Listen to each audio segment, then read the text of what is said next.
ये एक ऐसी दुनिया है जहां पर ज़ोंबीज का वायरस फैल चुका है और इस एनिमे में जो अपना हीरो है वो कॉर्पोरेट जॉब करता है। अगर सीधे सीधे कहा जाए तो बंधुआ मजदूरी करता है।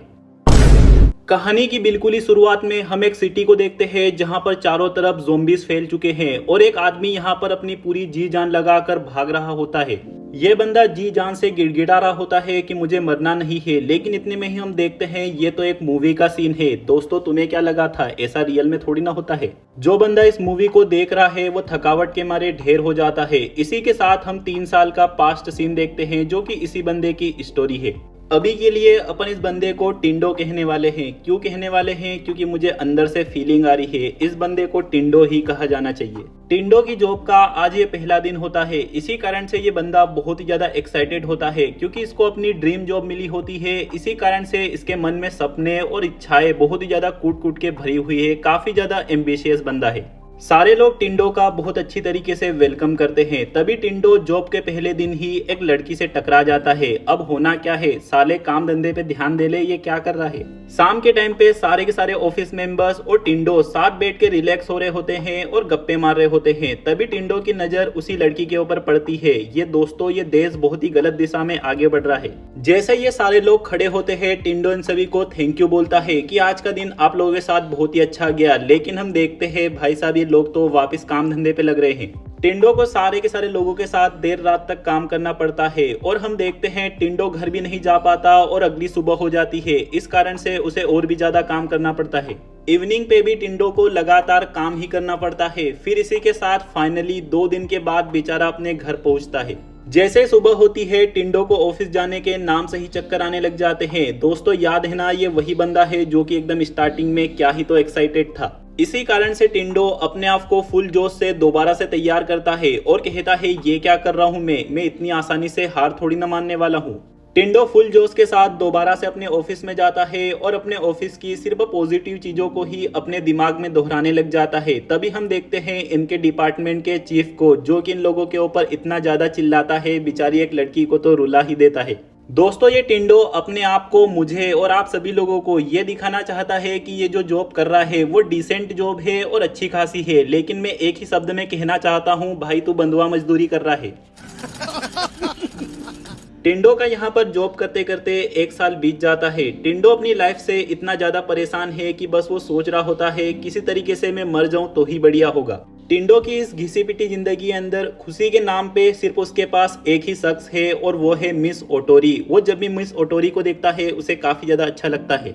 ओटोरी भी हमेशा टिंडो से बहुत अच्छे से बात करती है। लेकिन तभी दोस्तों, हम कुछ ऐसा देख लेते हैं जो कि नहीं देखना चाहिए था। इस कंपनी का सीईओ ओटोरी को अपनी केबिन में बुला लेता है और उसके साथ गलत हरकतें करता है। इस बारे में टिंडो को भी सब कुछ पता होता है, लेकिन अब वो भी कुछ नहीं कर सकता और ओटोरी भी कुछ नहीं कर सकती।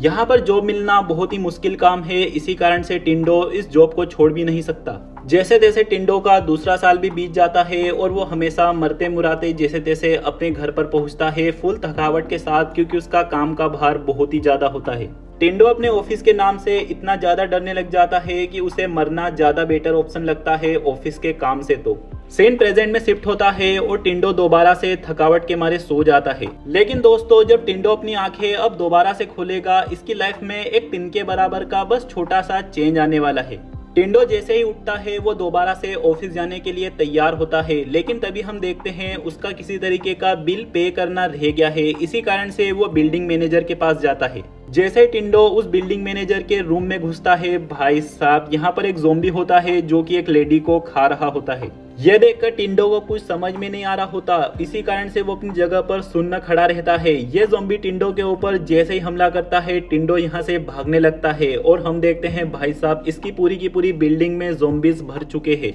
टिंडो इन सभी से बच के भाग रहा होता है, लेकिन तभी भी उसके दिमाग में यही चल रहा होता है कि इन सब के कारण से मैं लेट हो जाऊंगा, मैं ऑफिस टाइम पर नहीं पहुंच पाऊंगा। जैसे ही वो बिल्डिंग की रूफ पर पहुंचता है, वो देखता है पूरी की पूरी सिटी या फिर पूरी की पूरी दुनिया की ऐसी तैसी हो चुकी है। देखा दोस्तों, मैंने बोला था ना, टिंडो की लाइफ में थोड़ा सा चेंज आने वाला है। लेकिन दोस्तों, ये नजारा देखने के बाद टिंडो इससे घबराता नहीं है, बल्कि उसे बहुत ही ज्यादा खुशी मिलती है कि अब उसे ऑफिस नहीं जाना पड़ेगा। इसी के साथ वो बहुत जोर से चिल्लाकर कर कहता है कि मैं अब आजाद हूँ। दोस्तों मेरे हिसाब से ये एक अच्छी बात है कि बंदे को खुशी मिल रही है, लेकिन भाई कुछ जगह होती है, कोई टाइम होता है, कोई मौका होता है, ज़ॉम्बीज़ फैले हुए हैं और इसे मजा आ रहा है। ये क्या बात हुई? टिंडो की ब्लैक एंड व्हाइट दुनिया कलरफुल बन जाती है और वो अपने मन में कहता है मैं इस दुनिया से दूर हो चुका था, मुझे तो पता ही नहीं था कि ये दुनिया इतनी ज्यादा खूबसूरत है और कलरफुल है। टिंडो अपने कॉलेज टाइम पे रग्बी प्लेयर था, इसी कारण से वो काफी ज्यादा एथलेटिक है और इन सारे ज़ॉम्बीज़ से वो बहुत ही आसानी से भाग पा रहा होता है और वो एक सेफ जगह पर चला जाता है।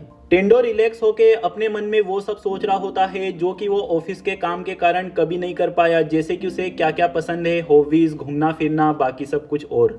तभी टिंडो को ओटोरी की याद आती है और वो अपने आप से कहता है क्या हुआ अगर वो सीईओ की बंदी है, फिर भी मैं उसे अपनी फीलिंग्स का इजहार तो जरूर से करूंगा।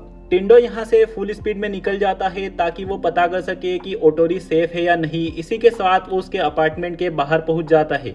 यहाँ पर भी ज़ॉम्बीज़ फैले होते हैं और टिंडो अपनी हिम्मत को इकट्ठा करके ओटोरी के अपार्टमेंट का दरवाजा खोलता है, लेकिन तभी वो अपने सामने सीईओ को देखता है। ये बंदा ज़ॉम्बी बन चुका होता है, फिर भी टिंडो अपने आप को रिलैक्स करता है और सीईओ से वो सारी बात कहता है जो कि वो कभी नहीं कह पाया। मैं तुम्हारी कंपनी से रिजाइन करता हूं और अपनी जिंदगी का कंट्रोल खुद के हाथों में वापस लेता हूं। ऐसा कहते हुए वो सीईओ को यहां से बहुत नीचे फेंक देता है और रग्बी के अंदर गोल हो जाता है। तभी टिंडो की नजर दूसरे रूम में ओटोरी के ऊपर पड़ती है जो कि ज़ॉम्बी में कन्वर्ट हो रही होती है। ये देखकर टिंडो को बहुत बहुत बहुत ही ज्यादा दुख होता है, बेचारा एकदम टूट चुका होता है। लेकिन फिर भी वो अपने आप को संभालता है और ओटोरी से, जो कि अब ज़ॉम्बी बन चुकी है, इसी से अपनी फीलिंग्स का इजहार करता है। तभी ओटोरी टिंडो के ऊपर हमला कर देती है और टिंडो यहाँ से सक्सेसफुली भाग जाता है। टिंडो का ओटोरी फर्स्ट लव होती है, लेकिन फिर भी अब क्या ही कर सकते हैं, जो भी टिंडो के साथ हो रहा होता है वो उन सभी को एक्सेप्ट कर लेता है। अगली सुबह टिंडो को सपना आ रहा होता है और उसका चीफ उसे बहुत सारा काम देकर तड़पा रहा होता है, लेकिन तभी उसकी नींद खुलती है और वो ज़ॉम्बीज़ के सामने जाता है और उन लोगों से कहता है मैं अपने 3 सालों के बाद छुट्टी को एंजॉय करने वाला हूँ। सबसे पहले तो टिंडो अपने पूरे घर की साफ सफाई करता है और अपने घर को पूरे हीरे की तरह चमका देता है और अपनी आज़ादी को सेलिब्रेट कर रहा होता है। दूसरी ओर हम देखते हैं एक न्यूज रिपोर्टर सभी को न्यूज दे रही होती है कि पूरे के पूरे टोक्यो की क्या हालत हो चुकी है। इतने में ही इस लड़की के ऊपर भी एक ज़ॉम्बी हमला कर देता है। टिंडो सेलिब्रेशन के नाम पे बहुत सारी बियर्स पिए जा रहा होता है, तभी उसके पास बियर्स खत्म हो जाती है, इसीलिए वो यहाँ से बाहर जाने का डिसाइड करता है। सीन शिफ्ट होता है और हम देखते हैं एक कपल्स को जो कि अपने रूम के अंदर फंसे हुए होते हैं और चारों तरफ ज़ॉम्बीज़ फैले हुए हैं। ये दोनों बहुत ही घबराए हुए और डरे हुए होते हैं कि अब दुनिया खत्म हो चुकी है, कोई भी जिंदा नहीं बचा होगा। यह आदमी अपनी बालकनी में चला जाता है और वहां पूरी जी जान से चिल्लाकर कहता है अगर कोई भी जिंदा बचा हुआ है तो प्लीज हम दोनों को भी बचा लो। लेकिन तभी इस आदमी को यहाँ पर एक बांदर दिखाई देता है। ये बांदर भी इस आदमी को देख रहा होता है, तभी ये दोनों बहुत जोर से एक दूसरे को देखकर चिल्लाने लग जाते हैं। आवाज सुनकर अंदर वाली लड़की भी बाहर आ जाती है। तभी ये आदमी टिंडो से कहता है तुम वहां पर क्या कर रहे हो, यहाँ पर अंदर आ जाओ, सेफ रहोगे। लेकिन टिंडो मना कर देता है। ये आदमी बताता है मेरा नाम कोसाका है। टिंडो यहाँ से जाने लगता है और कहता है मैं यहाँ से कन्वीनियंट स्टोर पे जा रहा हूँ, अगर तुम्हें वहां से कुछ बुलवाना है तो मैं ला सकता हूँ। ये दोनों अपना अपना सामान बता देते हैं। तभी टिंडो एक साइकिल उठा लेता है और बहुत तेजी से इन्हीं ज़ॉम्बीज़ के बीचों बीच भागने लगता है और कन्वीनियंट स्टोर पे पहुंच जाता है। अंदर जाते के साथ से टिंडो को एक सर्वाइवल लड़की दिखती है। टिंडो इस लड़की से बात करने की कोशिश करता है, लेकिन फिर भी ये लड़की कुछ भी नहीं बोलती।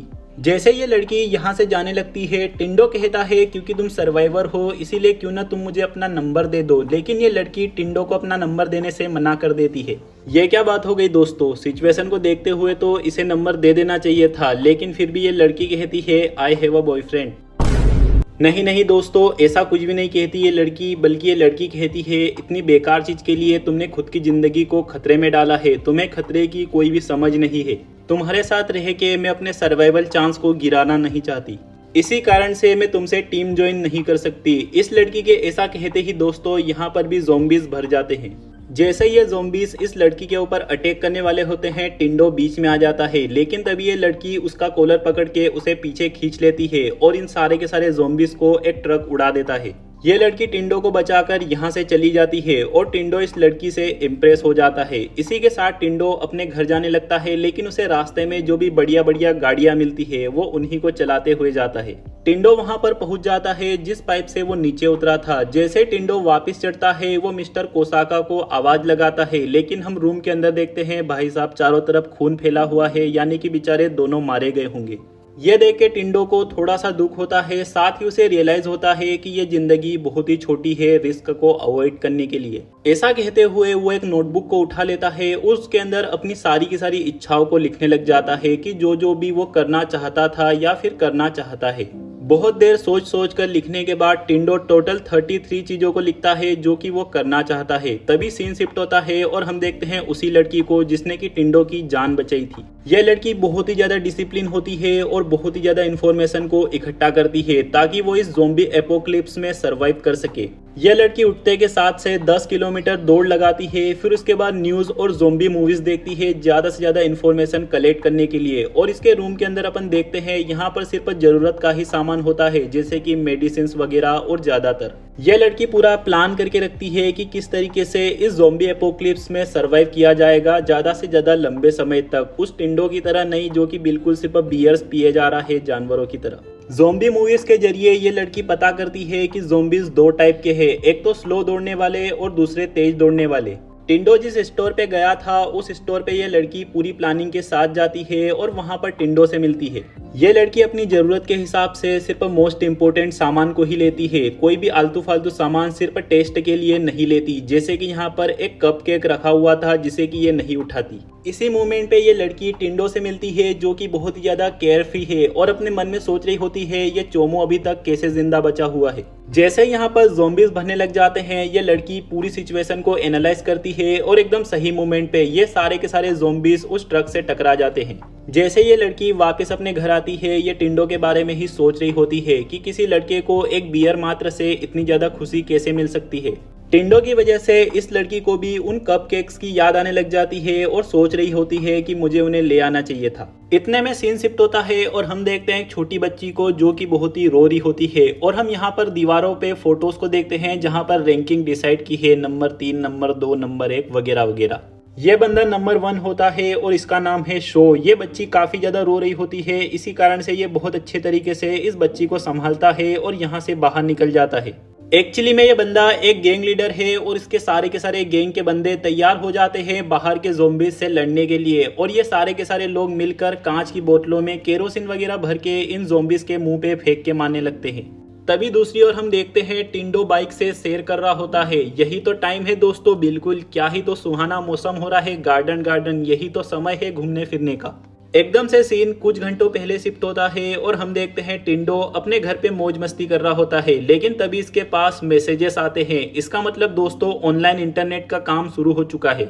टिंडो अपने मन में कहता है अगर इंटरनेट चालू हो चुका है इसका मतलब जरूर से अभी भी बहुत सारे लोग हैं जो कि ज़ोंबी नहीं बने होंगे। इसी के साथ स्क्रॉल करते करते उसे एक अपने पुराने दोस्त की याद आती है।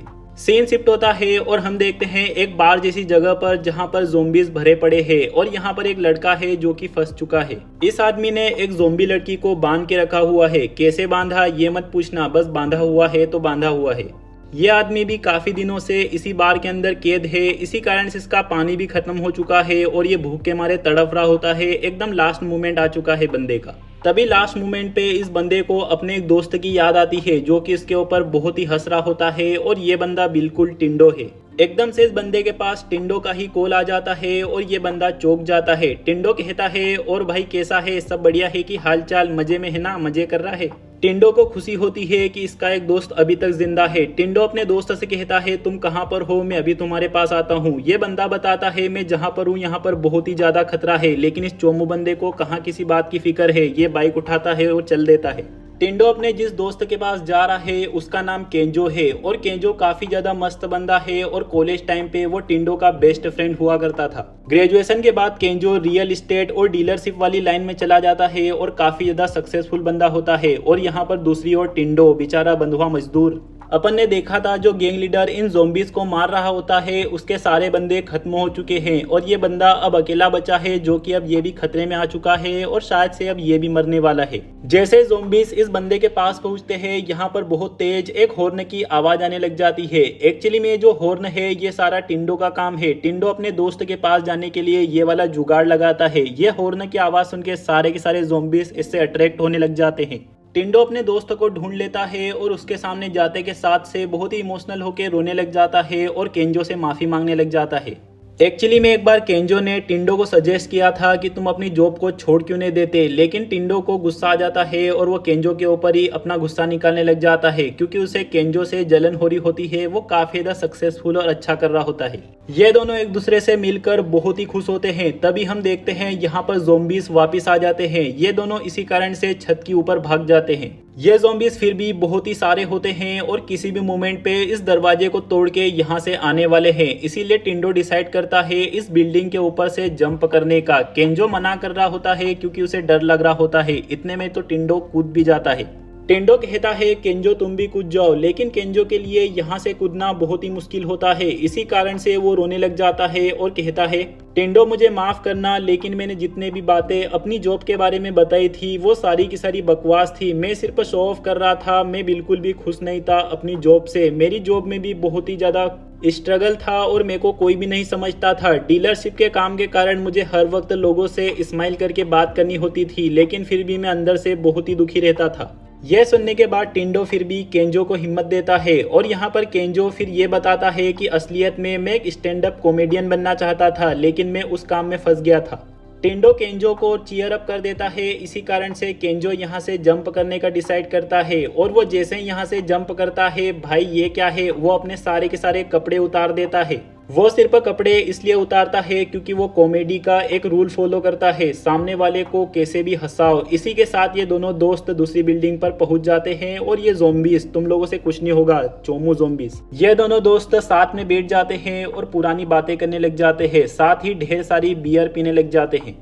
अगले दिन हम देखते हैं टिंडो एक गन की मदद से बहुत सारे ज़ॉम्बीज को मार रहा होता है, लेकिन ये ज़ॉम्बीज बहुत सारे होते हैं। इसी कारण से टिंडो खतरे में आ जाता है। लेकिन हम देखते हैं ये चोमू तो गेम खेल रहा है, ये रियल थोड़ी नहीं। यहाँ पर केंजो खाना बना रहा होता है, तभी वो एकदम से टिंडो को ताना मार देता है कि भाई तेरे पास कोई गर्लफ्रेंड क्यों नहीं है। ये बात टिंडो को दिल पे लग जाती है और वो चहक जाता है और वो गुस्से में केंजो से कहता है कि मैं तुझे आज के आज ही एक गर्लफ्रेंड बनाकर बताऊंगा। इसी के साथ ये दोनों मिलके यहाँ से नीचे झांकने लग जाते हैं और ये दोनों एक ज़ॉम्बी लड़की को देख रहे होते हैं और ये क्या है, what is this behaviour, I don't like it. It's the biggest piece of dog shit that I have ever. केंजो कहता है ऑल द बेस्ट और ऐसा सुन के टिंडो को और गुस्सा आ जाता है। तभी अगले सीन में हम देखते हैं केंजो टिंडो की डायरी देख रहा होता है जिसके अंदर उसने अपनी इच्छाएं लिखी होती है। एक्चुअली में दोस्तों ये कोई खास इच्छाएं नहीं है, एकदम बेसिक से ही काम है। इसी कारण से इसके बहुत सारे काम भी कंप्लीट भी हो चुके हैं और टिंडो की डायरी का नाम होता है 100 काम जो कि मैं ज़ॉम्बी बनने से पहले करना चाहता हूँ। यह सब देख के केंजो भी एक्साइटेड हो जाता है और वो 34वां पॉइंट खुद का डाल देता है कि मैं एक स्टैंड अप कॉमेडियन बनना चाहता हूँ। टिंडो कहता है ओए बीड़ू ये क्या कर रहा है, ये तो मेरी पर्सनल है, इसीलिए तू अपनी खुद की बना। लेकिन केंजो कहता है अगर तुम मुझे नहीं बचाते तो मैं वहां पर बार में सड़ रहा होता, इसीलिए आज के बाद हमेशा मुझे अपना साथ ही मानना। अगले सीन में हम देखते हैं ये दोनों बीड़ू इस तरीके से मार्केट में घूमने के लिए निकले होते हैं जैसे कि इनका पूरा का पूरा मार्केट पापा का है और सारे के सारे ज़ॉम्बीज इसके पापा ने खरीद के दिए हो इन लोगों को। एकदम से इन लोगों के सामने डेड एंड आ जाता है और हम देखते हैं यहाँ पर एक ट्रक जो कि फ्यूल से भरा हुआ है और किसी भी वक्त इन लोगों के अंदर भराने वाला है। केंजो बहुत ही घबराने लग जाता है और चिल्ला चिल्ला कर कह रहा होता है भाई टिंडो कुछ कर, और टिंडो को उसी लड़की की बात आ जाती है रिस्क को कैलकुलेट करने वाली, और भाई साहब वो यहाँ से अपनी बाइक को जंप करा देता है बहुत ही खतरनाक तरीके से। आगे बढ़ते हुए ये दोनों एक अंडरग्राउंड रास्ते में चले जाते हैं और यहाँ पर भी ज़ॉम्बीज मौजूद होते हैं। इसी कारण से इन लोगों की बाइक गिर जाती है। अपनी जान बचाने के लिए फटाक से ये दोनों एक इलेक्ट्रॉनिक दुकान के अंदर घुस जाते हैं और दुकान घुसते के साथ ही इन दोनों के ऊपर एक लाइट पड़ती है और यहाँ पर ये लोग देखते हैं 3 सर्वाइवर यहाँ पर फंसे हुए हैं और एक आदमी मौजूद है। ये लड़की बहुत ही सीरियस होकर इन दोनों से पूछती है कहीं तुम दोनों इन्फेक्टेड तो नहीं है। ये दोनों जवाब देते हैं नहीं हम बिल्कुल ही फ्रेश है। ये सभी लोग साथ बैठ जाते हैं और रिलैक्स होने लग जाते हैं। एक्चुअली में ये लोग एक डिपार्टमेंट स्टोर में होते हैं और यहाँ पर खाने पीने की किसी भी चीज की कमी नहीं होती।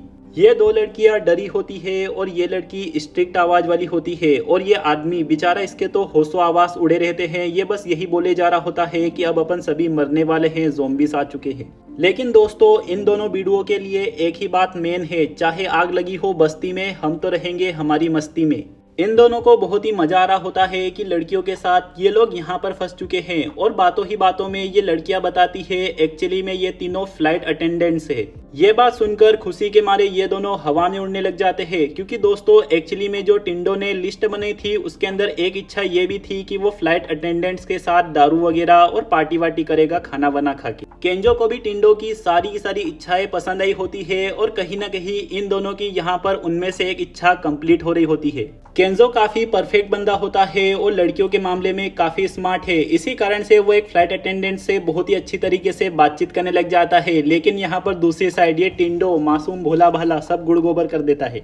बेचारे को दुख हो रहा होता है और हिम्मत की भी जरूरत होती है, इसी कारण से वो एक खंबा उठाता है और गटकने लग जाता है, जिस कारण से उसे उल्टियां लग जाती है। टिंडो अलग हो जाता है और उसकी उल्टियां रुकने का नाम नहीं ले रही होती। तभी यहाँ पर वही लड़की आ जाती है टिंडो को संभालने के लिए। टिंडो के मन में दोबारा से लड्डू फूटने लग जाते हैं और वो सोच रहा होता है कि अभी भी मेरे पास सेकेंड चांस है। लेकिन ये लड़की बताती है कि उसका एक बॉयफ्रेंड है और वो यहाँ पर टिंडो की मदद सिर्फ इसलिए कर रही है क्योंकि टिंडो की उसे फिक्र हो रही है, क्योंकि टिंडो ने काफी सारी अल्कोहल एक साथ पी ली है। टिंडो को बॉयफ्रेंड वाली बात से दुख होता है, लेकिन फिर भी उसे मन में शांति होती है कि ये लड़की सचमुच में उसकी फिक्र कर रही है, ये लड़की बहुत ही अच्छी है। तभी दूसरी ओर हम देखते हैं एक्चुअली में दोस्तों जो आदमी इतनी देर से घबराया हुआ था वो आदमी इन्फेक्टेड होता है और वो ज़ॉम्बी में कन्वर्ट हो जाता है और अपने साथ वाली फ्लाइट अटेंडेंट पे हमला कर देता है। आवाज सुन के फटाक से केंजो यहाँ पर आता है और देखता है कि ये लड़की ज़ॉम्बी बन चुकी है और वो दूसरी लड़की पे हमला कर देती है और उसे भी घायल कर देती है। दूसरी ओर टिंडो और ये लड़की आपस में बात कर रहे होते हैं। एक्चुअली में दोस्तों ये लड़की सचमुच में बहुत ही अच्छी है और अपना दुख बता रही होती है कि फ्लाइट अटेंडेंट वाले काम से कितनी ज्यादा परेशानी आती है। ये लड़की भी ठीक तरीके से अपने काम से बिल्कुल खुश नहीं है। टिंडो इस लड़की से इमोशनली अटैच फील करने लग जाता है और अपने साइड की भी सारी स्टोरी सुना देता है कि मैं भी कितना ज्यादा परेशान हूँ, और लास्ट में इस लड़की को एडवाइस देता है जिससे कि ये लड़की बहुत खुश हो जाती है। ये लड़की टिंडो को कुछ बोलने वाली होती है, लेकिन इतने में ही दोस्तों हम देखते हैं यहाँ पर वो बूढ़ा आदमी आता है ज़ॉम्बी बनकर और इस लड़की के गले के ऊपर काट लेता है। टिंडो फटाक से ज़ॉम्बी को पंच मार के दूर फेंक देता है और वो देखता है इस लड़की के गले पर बाइट का निशान आ चुका है। ये लड़की टिंडो से कहती है कोई बात नहीं, तुम यहाँ से फटाक से भाग जाओ, लेकिन टिंडो यहाँ से जाने से मना कर रहा होता है। ये लड़की टिंडो को बताती है जब मैं छोटी बच्ची थी और मैं पहली बार फ्लाइट में गई थी, उस टाइम पर मेरी तबीयत खराब हो गई थी, तब एक फ्लाइट अटेंडेंट ने मेरी पीठ पर इस तरीके से सहलाया था जिस कारण से मुझे बहुत ही ज्यादा सुकून मिला था। उसी दिन मैंने डिसाइड किया था कि मैं भी एक फ्लाइट अटेंडेंट बनूंगी। इतने में ही दोस्तों हम देखते हैं ये बूढ़ा ज़ॉम्बी वापस खड़ा हो जाता है। तभी ये लड़की टिंडो को धक्का दे देती है और खुद उस ज़ॉम्बी के सामने आ जाती है। एकदम लास्ट मोमेंट पे ये लड़की कहती है आज का दिन बहुत ही अच्छा गया, तुमसे बात करके बहुत अच्छा लगा, और हम देखते हैं टिंडो यहाँ से दूर आ जाता है और बेचारी वो लड़की खत्म। टिंडो को बहुत ही दुख हो रहा होता है और उसके आंसू रुकने का नाम नहीं ले रहे होते। तभी वो केंजो के पास पहुंच जाता है और केंजो ने यहाँ पर एक बहुत ही बड़ी टीवी को उठा लिया है। एक्चुअली में एक बहुत ही बड़ी टीवी होना ये भी टिंडो की एक ख्वाहिश होती है और अगले सीन हम देखते हैं ये दोनों अपने घर पे पहुंच जाते हैं। टिंडो यहाँ पर उसी लड़की को याद कर रहा होता है कि उसका सपना था एक फ्लाइट अटेंडेंट बनना और यहाँ पर केंजो का सपना था एक कॉमेडियन बनना, और टिंडो खुद के लिए बहुत परेशान था कि उसका खुद का क्या सपना है। तभी टिंडो अपनी डायरी उठाता है और उसके अंदर एक और पॉइंट ऐड कर देता है। शायद से दोस्तों यही टिंडो का सपना हो सकता है। रात को टिंडो को सपना आता है और दोस्तों हम देखते हैं एक्चुअली में दोस्तों टिंडो बचपन में एक सुपर हीरो बनना चाहता था, इसीलिए वो अगली सुबह केंजो से कहता है कि मैं एक ऐसा सुपर हीरो बनना चाहता हूँ जो कि ज़ॉम्बीज से लोगों को बचाएगा। यह सुन के केंजो को अजीब लगता है, लेकिन फिर भी खैर। और हम देखते हैं केंजो ने अपने बालों का कलर चेंज कर लिया है और सुनहरे कलर कर लिए हैं। दोस्तों अभी तक ये एनिमे मुझे बहुत ही ज्यादा अच्छी लग रही है और इसकी स्टोरी में बहुत ही ज्यादा मजा आ रहा है, लेकिन फिर भी जिस भी बंदे ने इसे इंग्लिश डब किया है उसे मेरी तरफ से 1000 गालियां, क्योंकि इसने एक भी मतलब ये लैंग्वेज चेंज नहीं की है। यहाँ पर साइट में भी इंग्लिश का टेक्स्ट डालना चाहिए। टिंडो अपनी डायरी में जो कुछ भी लिखता है वो मुझे बिल्कुल भी समझ में नहीं आता। व्हाट इज दिस बिहेवियर, ये इंग्लिश डब वालों को इतना भी नहीं आता। यहाँ पर 36 नंबर पे टिंडो ने कुछ लिखा है, लेकिन खैर अब क्या ही कर सकते हैं। टिंडो एक एक्वेरियम जैसी जगह पर चला जाता है और यहाँ पर अपने लिए एक सूट तैयार कर लेता है। सीन शिफ्ट होता है और हम देखते हैं एक बस के अंदर बहुत सारे लोग फंसे हुए होते हैं और चारों तरफ ज़ोंबीज फैले हुए हैं।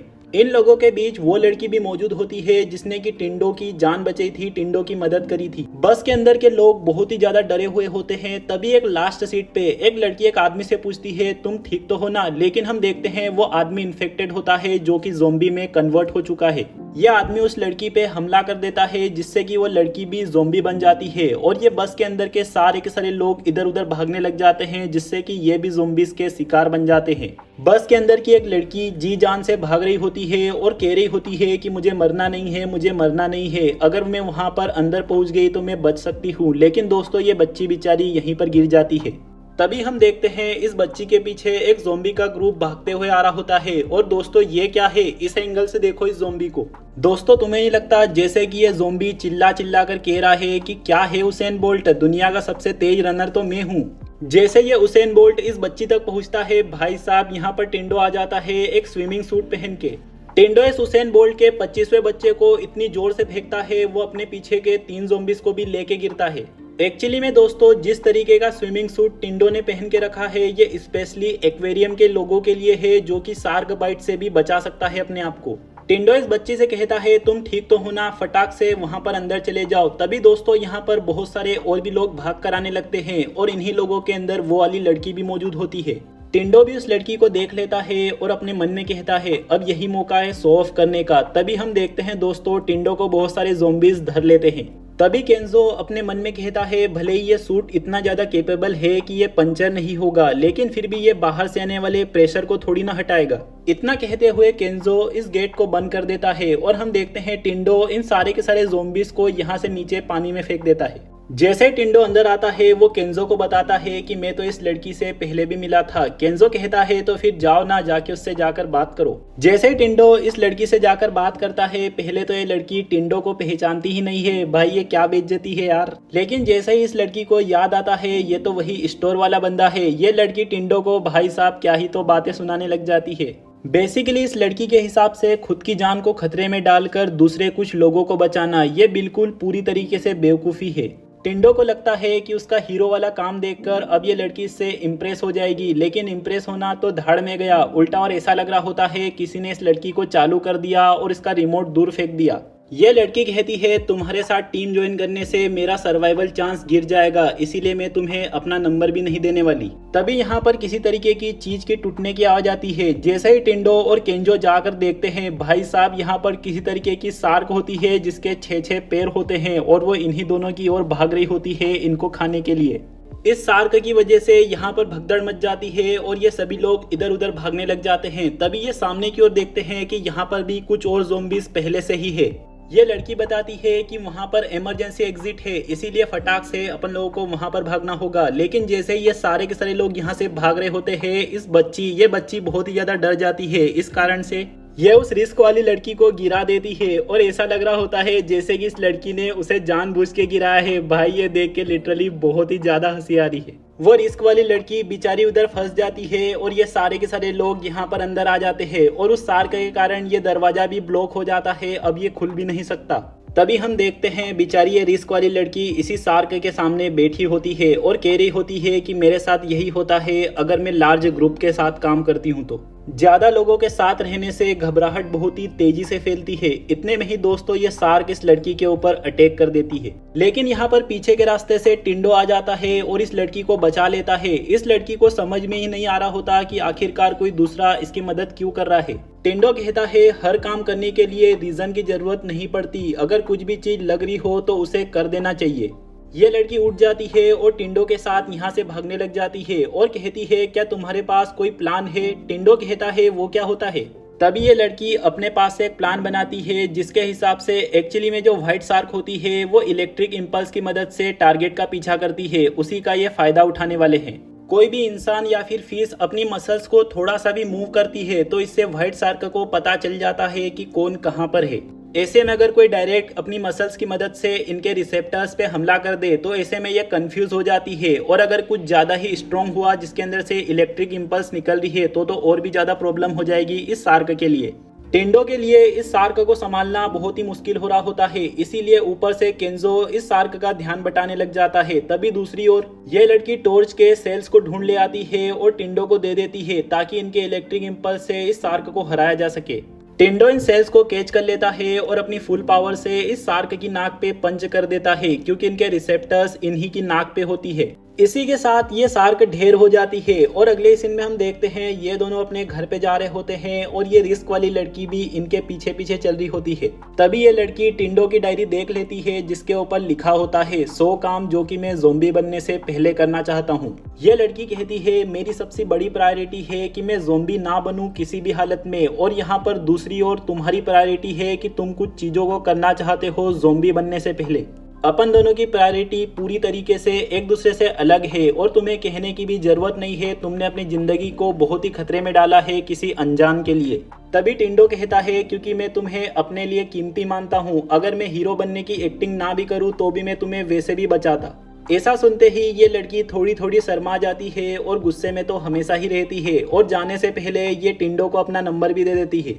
इसी के साथ फाइनली अब जाके टेंडो को इस लड़की का नाम पता चलता है जो कि होता है शिजुका मिकाजुकी। इसी के साथ अगले दिन हम टेंडो और केंजो को एक ऐसी जगह पर देखते हैं जहां पर बहुत महंगी महंगी लग्जरियस घड़ियां मौजूद होती है, जिनमें से ये टेंडो एक को ले रहा होता है। टेंडो कहता है अगर मैं जिंदगी भर भी जॉब करता तो भी मैं इतनी महंगी घड़ी अपने सपने में भी नहीं देख सकता था, लेकिन आज मैं यहाँ से ले पा रहा हूँ। तभी एकदम से केंजो कहता है ओए बीडू जरा यहाँ पर तो देख। और भाई साहब यहाँ पर एक ऐसी घड़ी मौजूद होती है जिसकी कीमत 990, 98, 1s, 10s, 100 लाख बहुत महंगी घड़ी होती है दोस्तों। ये दोनों बीडू इन घड़ियों को ले लेते हैं और बहुत सारी फोटोज खिंचवाते हैं। इसी के साथ इनकी एक और ख्वाहिश पूरी हो जाती है कि कोई बहुत ही महंगी घड़ी खरीदना। ऑफकोर्स ये बात है खरीदी नहीं है, पर कुछ भी हो इच्छा पूरी हो रही है बंदों की। अगले सीन में रात के टाइम पर ये दोनों अपने अड्डे पर मौजूद होते हैं और यहाँ पर अब जाके ये ऐसी बातों को करते हैं जो कि ज़ॉम्बी एपोक्लिप्स पे करनी चाहिए, जैसे कि इनके पास पानी की कमी हो जाती है और इलेक्ट्रिसिटी भी नहीं होती है, और यहाँ पर इंटरनेट भी गायब हो जाता है, टावर सिग्नल ही गायब हो जाता है। अब ये दोनों चिंता में आ रहे होते हैं रिसोर्सेस की कमी के कारण, नहीं तो इससे पहले तो ऐसे घूम रहे थे जैसे कि रोज का काम है, ये ज़ॉम्बी ये तो हमारे भाई है। टेंडो बहुत देर तक अपने छोटे से दिमाग पे लोड देता है और फिर अपने नेगेटिव आईक्यू का इस्तेमाल करता है और कहता है सब कुछ छोड़ो छाड़ो, सामने का एक बार लुक तो देखो। सामने का नज़ारा बहुत ही खूबसूरत होता है और इसे देखते देखते टेंडो को अपने मदर फादर की याद आ जाती है। इसी कारण से टेंडो डिसाइड करता है कि अब वो जाएगा अपने विलेज में, जहाँ पर शायद से इसके मदर फादर अभी भी सेफ है, वो लोग ज़ॉम्बीज वगैरह नहीं बने होंगे।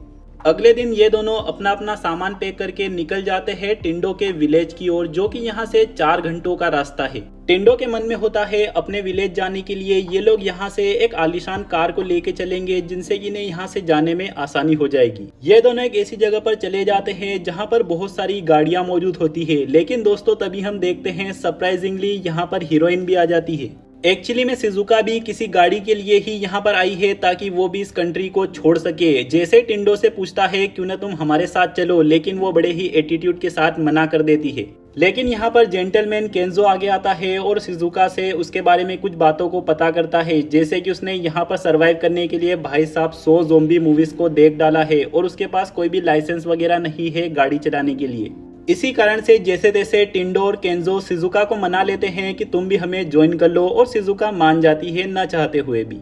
जैसे ये तीनों अंदर जाते हैं यहाँ पर बहुत सारी खतरनाक गाड़ियां मौजूद होती है और ये दोनों इतने ज्यादा एक्साइटेड हो जाते हैं, एकदम बंदरों की तरह उछलने लग जाते हैं। दोस्तों क्या होते हैं बंदर इन दोनों को देखकर आत्महत्या ना कर ले, क्योंकि बंदरों वाला काम तो ये ज्यादा अच्छा कर लेते हैं। ये दोनों एक से एक गाड़ियां देखते हैं जिनके अंदर अलग अलग खासियतें होती है, और यहाँ पर शिजुका अपने 999 लेवल का आईक्यू इस्तेमाल करती है और सबसे बेस्ट गाड़ी चुनती है जो कि ज़ॉम्बी एपोक्लिप्स में सबसे ज्यादा बेस्ट होगी। शिजुका ये वाली गाड़ी को चुनती है क्योंकि हर तरफ से ये गाड़ी परफेक्ट होती है, लेकिन इन दोनों को एक महंगी गाड़ी पसंद आती है जो कि लुक्स और कीमत वाइज सबसे ज्यादा बेस्ट है।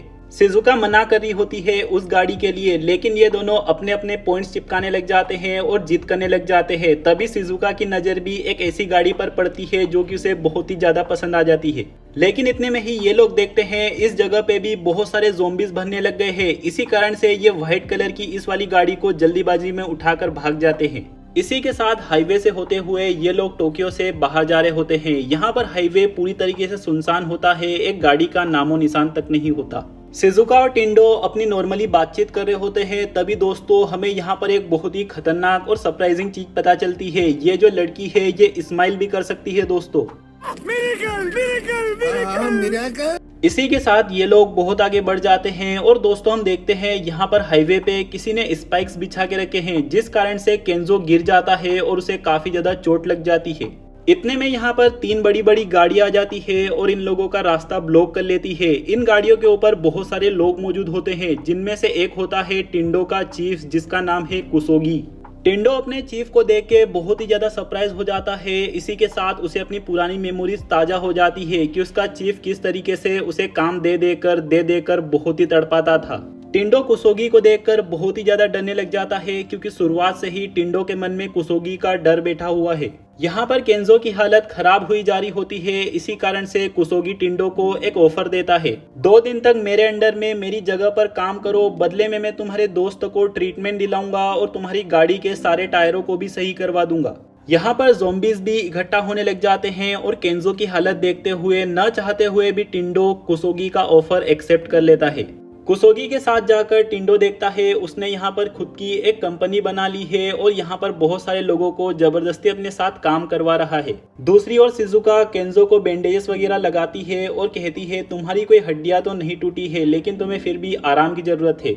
केंजो को यहाँ पर गुस्सा आ रहा होता है और वो कहता है बस अपने टायर सही हो जाए, फिर अपन 2 दिन के अंदर अंदर यहाँ से निकल जाएंगे। लेकिन दोस्तों शिजुका को शक हो रहा होता है कि 2 दिन के बाद भी शायद ही अपन यहाँ से जा पाएंगे। सीन शिफ्ट होता है और हम देखते हैं इस बंधुआ मजदूर को, इसकी जिंदगी में मजदूरी के अलावा और कुछ भी नहीं लिखा है। तभी इसे इस ट्रक के अंदर बियर्स की बोतल दिखाई देती है और वो बाहर देखता है कि इतने सारे लोग इतनी ज्यादा धूप में काम कर रहे हैं। इसीलिए टिंडो एक जगह पर चला जाता है और एक छोटे फ्रिज की मदद से बियर्स को ठंडा करने लग जाता है। लेकिन तभी यहाँ पर कोसुगी आ जाता है। कोसुगी टिंडो को बहुत ही डरा देता है और उसके ऊपर चिल्लाने लग जाता है। लेकिन तभी कोसुगी के पीछे उसके बंदे आ जाते हैं और वो इन बियर्स को देख लेते हैं। इसीलिए कोसुगी इन सभी के सामने अच्छा बनने के लिए नाटक करने लग जाता है। इन बियर्स को मैंने ही ठंडा करवाया है तुम लोगों के लिए, और यहाँ पर बाहर जितने भी लोग हैं उन सभी लोगों को भी मिलेगी। जैसे ये 3 लोग यहाँ से चले जाते हैं, कुसोगी एक बार टिंडो को घूर के देखता है और भाई साहब अब मुझे बेचारे के लिए सचमुच में बुरा लगता है। क्या ही तो यार जिंदगी जी है बेचारे ने। अगले सीन में हम देखते हैं कुसोगी इंसानों से तो इतना ज्यादा काम करा ही रहा होता है, बल्कि वो ज़ॉम्बीज़ को भी नहीं छोड़ता, उनसे भी अपना सामान वगैरह खिंचवा रहा होता है। कोसुगी टिंडो से कहता है जब तक इन लोगों के पास हाथ पैर है मैं इन लोगों से काम करवा सकता हूँ, और तुम भी मेरे लिए बिल्कुल इन्हीं लोगों जैसे हो, तुम में और इनमें कोई भी अंतर नहीं है। उल्टा और ये लोग तुमसे बेटर है, क्योंकि ये लोग मेरा सामान खींचने के काम में आ रहे हैं। इसीलिए तुम भी जिंदगी भर मेरे अंडर काम करो और अपनी वर्थ साबित करो कि तुम इन ज़ॉम्बीज़ से ज्यादा अच्छे हो। भाई साहब कोसुगी जिस तरीके से टिंडो को बातें सुना रहा है, भाई अब मुझे रियलाइज हो गया क्यों ये इतना ज्यादा इससे घबराता है। 100% दोस्तों मेरे को टिंडो के लिए इतना ज्यादा बुरा फील हो रहा है, पर अब क्या ही कर सकते हैं, बेचारे ने यार किस तरीके की लाइफ जी है। यहाँ पर केंजो शिजुका से कहता है मैंने टिंडो का चेहरा देखा था, वो बहुत ही ज्यादा उतर गया था और डरा हुआ फील कर रहा था। शिजुका अपनी एक मेमोरी को याद करते हुए कहती है वो इसलिए क्योंकि अगर किसी का भी डर अपने दिल में बैठ जाता है तो उसे अपने दिल से बाहर कर पाना नामुमकिन होता है। और हम देखते हैं बेचारा टिंडो वापस से बॉक्स को उठा कर इधर से उधर रखने लग जाता है। इसी के साथ सीन शिफ्ट होता है और हम देखते हैं शिजुका की एक पास्ट मेमोरी। यहाँ पर शिजुका बहुत ही छोटी होती है और इसके सामने एक पपी होता है जो कि बीमार और कमजोर लग रहा होता है। इसी कारण से वो उसे अपने साथ लेकर चली जाती है अपने घर पे। अगले सीन में हम शिजुका के घर पे देखते हैं जहाँ पर उसके फादर एक बहुत ही स्ट्रिक्ट इंसान है और वो शिजुका से कह रहे होते हैं इस पपी को बाहर फेंकने के लिए। शिजुका के फादर कहते हैं तुम मेरी बेटी हो, इसीलिए तुम्हें भी सक्सेसफुल बनना होगा, और सक्सेसफुल बनने के लिए अपने साथ बेकार और फालतू लोगों को नहीं रखना है, इन सभी को बाहर फेंकना होगा। प्रेजेंट टाइम पर हम देखते हैं सारे के सारे लोग बियर्स और खाना वाना खा के पार्टी शार्टी कर रहे होते हैं, लेकिन यहाँ पर टिंडो फिर भी काम कर रहा होता है। तभी कोसुगी शिजुका को अपने पास बुलाता है और उसे ड्रिंक सर्व करने के लिए बोलता है। साथ ही वो उसे गलत नजरों से देखने लग जाता है और वो शिजुका से भी कहता है बहुत सारी ड्रिंक को पीने के लिए। शिजुका ड्रिंक पीने लग जाती है। तभी कोसुगी टिंडो को यहाँ पर बुलाता है और जबरदस्ती में ही उसके ऊपर गुस्सा करने लग जाता है। तभी हम दोबारा से शिजुका की एक पास्ट लाइफ का सीन देखते हैं, जहां पर शिजुका के फादर ने एक बहुत बड़ी कंपनी को खड़ा किया था और वो काफी ज्यादा कठोर दिल के इंसान है। शिजुका के फादर की वजह से शिजुका के ऊपर बहुत ही गहरा असर पड़ता है, जिस कारण से वो जबरदस्ती अपने फादर की तरफ बनने लग जाती है। फिर भी दोस्तों हम देखते हैं शिजुका के फादर ने इस पपी को फेंकने के लिए बोला होता है, लेकिन फिर भी शिजुका इसे अपने पास छुपा कर रख लेती है और इसका बहुत ख्याल रखती है। ये पपी बीमार था और उसका पूरी तरीके से वो ट्रीटमेंट और उसको सही करती है। शिजुका को इस पपी के साथ बहुत ही अच्छा लगता है और अगले सीन में हम देखते हैं वो अपने फादर को कहती है कि मैं एक डॉक्टर बनना चाहती हूँ। शिजुका के फादर कहते हैं डॉक्टर्स, लॉयर्स, इन सभी में कुछ भी नहीं रखा है, ये सिर्फ अपने जैसे लोगों की कठपुतलियां होती है।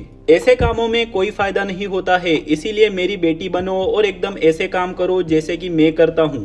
दोस्तों लास्ट में ये आदमी कहता है और जो तुम्हारा पप्पी था उसे मैंने मरवा दिया है। लिटरली दोस्तों ये क्या ही तो आदमी है, अगर ऐसे कोई फादर हो इससे अच्छा तो बिना फादर के ही बढ़िया होता है। बेसिकली इस आदमी ने शिजुका की पूरी लाइफ को अपने इशारों पे कंट्रोल की है और सिर्फ वही चीजें उसके दिमाग में भरी है जो कि फायदा पहुंचाती है, जो कि इसे फायदा पहुंचाती है।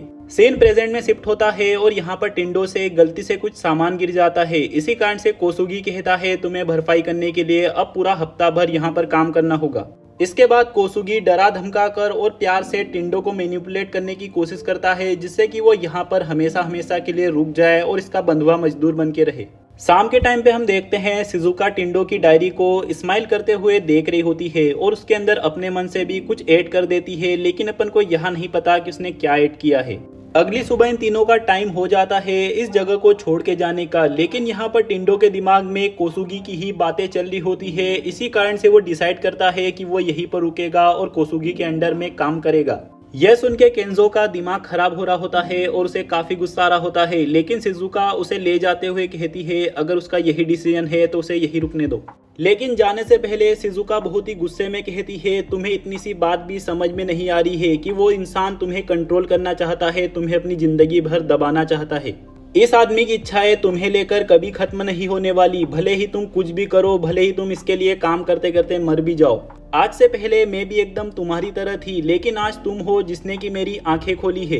अब से मैं किसी के भी ऑर्डर्स नहीं लूंगी और अपनी जिंदगी का कंट्रोल खुद के हाथों में रखूंगी, इसीलिए मैं इस जगह को छोड़ के जा रही हूँ। लास्ट में शिजुका टिंडो को उसकी डायरी वापस देती है और कहती है अब ये तुम डिसाइड करो कि तुम क्या चाहते हो। टिंडो अपनी डायरी में देखता है जहां पर 37 पॉइंट पे कुछ ना कुछ लिखा होता है दोस्तों, लेकिन ये इंग्लिश डब वालों के कारण मुझे नहीं पता और ना ही अपन को कभी पता चलेगा। मजाक कर रहा हूँ दोस्तों, बहुत देर मेहनत करी उसके बाद जाके मुझे पता लगा 37 पॉइंट पे लिखा हुआ है कि जो कुछ भी तुम अपने घिसे पिटे बॉस को कहना चाहते हो वो तुम डायरेक्टली क्लियर तरीके से कह दो। इतने में ही कोसुगी आगे आ जाता है और दोबारा से टिंडो के ऊपर गुस्सा करने लग जाता है, लेकिन टिंडो के दिमाग में उसकी सारी की सारी मेमोरीज घूमने लग जाती है। इसी के साथ आज फाइनली पहली बार टिंडो अपने चीफ के खिलाफ अपना मुंह खोलता है, वो भी पूरे कॉन्फिडेंट तरीके से। मैं यहाँ से खुद की मर्जी पर जा रहा हूँ और कभी दोबारा तुम्हारा चेहरा नहीं देखना चाहता। कोसुगी यहाँ पर डरा धमका कर टिंडो को यहाँ पर रोकने की कोशिश करता है, लेकिन टिंडो के ऊपर अब इसकी बातों का कोई भी असर नहीं पड़ता। तभी इतने में ही यहाँ पर एक ट्रक आता है एक बंदा लेकर। यह बंदा कहता है आज तो बहुत ही बड़ा माल हाथ लगा है, और वो जैसे ही दोस्तों इस ट्रक के गेट को खोलता है, भाई साहब इसके अंदर एक ज़ोंबी मौजूद होता है जो कि इस बंदे के ऊपर अटैक कर देता है। यहाँ पर पूरी भगदड़ मच जाती है और घबराहट में आकर ये ड्राइवर अपने सामने वाले ट्रक को ठोक देता है, जिससे कि ये सारे ज़ोंबीज भी आजाद हो जाते हैं। टिंडो और बहुत सारे लोग फटाक से इन ट्रक्स के ऊपर चढ़ जाते हैं, लेकिन जितने भी लोग यहाँ पर नीचे मौजूद होते हैं उन सभी लोगों को ये ज़ोंबीज खाने लग जाते हैं। कोसुगी भी फंस जाता है और अपनी जान बचाने के लिए भाग रहा होता है। तभी टिंडो उसे देखकर डिसाइड करता है कि वो कोसुगी की जान बचाएगा। टिंडो इन सभी लोगों को भी एक काम करने के लिए कहता है और वो अपनी गाड़ी लेकर चला जाता है कोसुगी के पास और उसे बचा लेता है। फिर ये जितने भी ड्राइवर्स होते हैं ये अपनी गाड़ियों को ज़ोंबीज के चारों ओर घुमाने लग जाते हैं, जिससे कि ये ज़ोंबीज इकट्ठा हो जाते हैं और एक जगह फंस जाते हैं। फिर टिंडो सारे के सारे ज़ोंबीज को एक साथ उड़ा देता है, जिससे कि ये सारे के सारे लोग अब यहाँ पर सेफ हो जाते हैं। और दोस्तों तुम्हें क्या लगता है, इस गुब्बारे की टिंडो ने जान बचाई है तो क्या ये गुब्बारा टिंडो को थैंक यू बोलेगा? अजी कद्दू मेरा। ये गुब्बारा अपना मुंह खोलता है और बकवास करने लग जाता है। इस कारण से इसके सारे के सारे लोग इसे छोड़ देते हैं। इन सभी लोगों के अंदर भी टिंडो और शिजुका के कारण हिम्मत आ जाती है। ये गुब्बारा अपनी जगह पर पड़े पड़े रोता रह जाता है कि मुझे छोड़ के मत जाओ, लेकिन सारे के सारे लोग इसे छोड़कर चले जाते हैं और ये तीनों भी अपने रास्ते पर रवाना हो जाते हैं। अगले सीन में हम देखते हैं ये तीनों पानी के ऊपर तैरते हुए योगा कर रहे होते हैं, क्योंकि ये भी एक टिंडो की इच्छा होती है जो कि उसने अपनी डायरी में लिखी है। दोस्तों याद है एक एपिसोड के अंदर मैं इंग्लिश डब वालों को गालियां दे रहा था, पता नहीं कैसे लेकिन मेरी गालियां उन तक सही सलामत पहुंच गई और इन लोगों ने यहाँ पर अब इंग्लिश के टेक्स्ट ऐड कर दिए हैं। इसी के साथ ये लोग दोबारा से आगे बढ़ जाते हैं और यहाँ से 1 घंटे का रास्ता और बचा होता है टिंडो के विलेज के लिए। ये लोग जा ही रहे होते हैं तभी टिंडो अपनी गाड़ी को एकदम से ब्रेक लगा देता है और ये तीनों सामने देखते हैं यहाँ पर कुछ ज़ोंबीज पड़े हुए हैं और एक ट्रक जो कि खतरे में है। इन तीनों को अंदाजा लग जाता है जरूर से इस ट्रक के अंदर कोई है जिसे की मदद की जरूरत है। इसी कारण से टिंडो अपनी ड्रेस पहन लेता है और बाहर चला जाता है इन ज़ोंबीज से लड़ने के लिए। लेकिन जैसे ही टिंडो आगे बढ़ता है भाई साहब इस ट्रक के अंदर से एक सामुराई निकलता है और ये सामुराई बहुत ही ज्यादा कमाल का होता है। ये बहुत ही कम टाइम के अंदर इन सारे के सारे ज़ोंबीज को खत्म करके रख देता है। ये देख के इन तीनों को अपनी आंखों पे विश्वास ही नहीं होता कि ये अभी अभी हुआ तो हुआ क्या। लेकिन तभी ये सामुराई आगे बढ़ता है और जैसे ही अपना मास्क निकालता है भाई साहब ये तो एक लड़की होती है। दोस्तों मेरे को ये तो अंदाजा लग गया था कि ये सामुराई कमाल का है, लेकिन ये तो कमाल इंटू 100 हो गया। ये तो लेवल पार काम हो गया। ये लड़की इन तीनों को अपना नाम बताती है बेट्रिक्स आमरहशर, जिसे कि अपन आमाहशा कह के बुलाने वाले हैं। आमाहशा जर्मनी से होती है जो कि जापान के कल्चर्स और फेस्टिवल्स की बहुत ही बड़ी फैन होती है। इसी कारण से वो यहाँ पर आई थी, लेकिन ज़ोंबीज के कारण आमाहशा यहाँ पर फंस चुकी है। तभी टिंडो इस ट्रक के अंदर देखता है जहाँ पर बहुत सारी फिशेस होती है। आमाहशा कहती है मेरी गाड़ी खराब हो चुकी है और इन फिशेस को डिलीवर करना बहुत ही जरूरी है, तो क्या तुम लोग प्लीज मेरी मदद करोगे इन्हें डिलीवर करने में? केंजो को लगता है जरूर से लड़की सर्वाइवर्स के लिए इन फिशेस को ले जा रही है। इसी कारण से टिंडो सीरियस होकर पूछता है कि तुम इन फिशेस को कहाँ ले जा रही हो। लेकिन भाई साहब ये लड़की बताती है कि इसे सुशी खानी है और यहाँ पर सिर्फ एक ही सुशी की शॉप बची हुई है, बाकी की सारी तबाह हो चुकी है। दोस्तों जैसा कि अपन को पता है जापान में सुशी एक बहुत ही फेमस डिश है और ये लड़की जापान की बहुत बड़ी फैन है। इसी कारण से ये बहुत ही ज्यादा डिटर्मिनेट है सुशी को ट्राई करने के लिए। और दोस्तों ये बहुत ही सिली बात है, आखिर क्यों कोई अपनी जान को खतरे में डालेगा सिर्फ सुशी खाने के लिए और ज़ोंबीज से भरी हुई जगह पे जाएगा। इन दोनों के चेहरे से क्लियर लग रहा है कि ये तो हिचकिचा रहे हैं इस लड़की की बात मानने के लिए, और टिंडो भी कोई बेवकूफ थोड़ी ना है जो इस लड़की की बात मानेगा। इसी कारण से ये लोग यहाँ से जाने लग जाते हैं। दोस्तों तुम्हें क्या लगता है कहाँ पर जा रहे हैं? एग्जैक्टली सुशी खाने के लिए,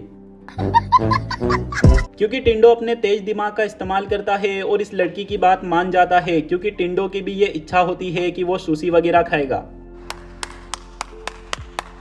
इसी के साथ ये लड़की इन लोगों को रास्ता बताते हुए उस जगह पर ले जाती है जहां पर वो सुशी की शॉप है, साथ ही साथ बहुत सारे ज़ोंबीज भी। दोस्तों ये दो लोग तो उल्टी खोपड़ी के है ही सही, लेकिन यहाँ पर आते के साथ से पता नहीं शिजुका के अंदर भी किस चीज का भूत घुस गया है, वो भी अजीबोगरीब हरकतें करने लग जाती है।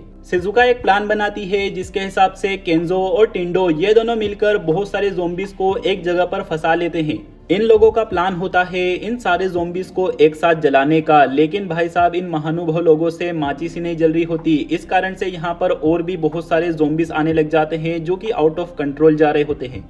ये ज़ोंबीज इनके ट्रक की ओर बढ़ने लगते हैं जिनके अंदर इनका सामान रखा हुआ है। ये देखकर ये लड़की दुखी और डरने लग जाती है कि अब अपन क्या करेंगे। इतने में ही टिंडो एक मोटिवेशनल डायलॉग चिपका देता है, डर सिर्फ एक बहाना होता है कुछ काम न करने का, अपने अंदर सिर्फ ये इच्छा होनी चाहिए कुछ करके दिखाने की। ये बंदा भी बस किसी भी हालत में सुशी खाना चाहता है, इसीलिए वो यहाँ से कूद जाता है अपने ट्रक को बचाने के लिए।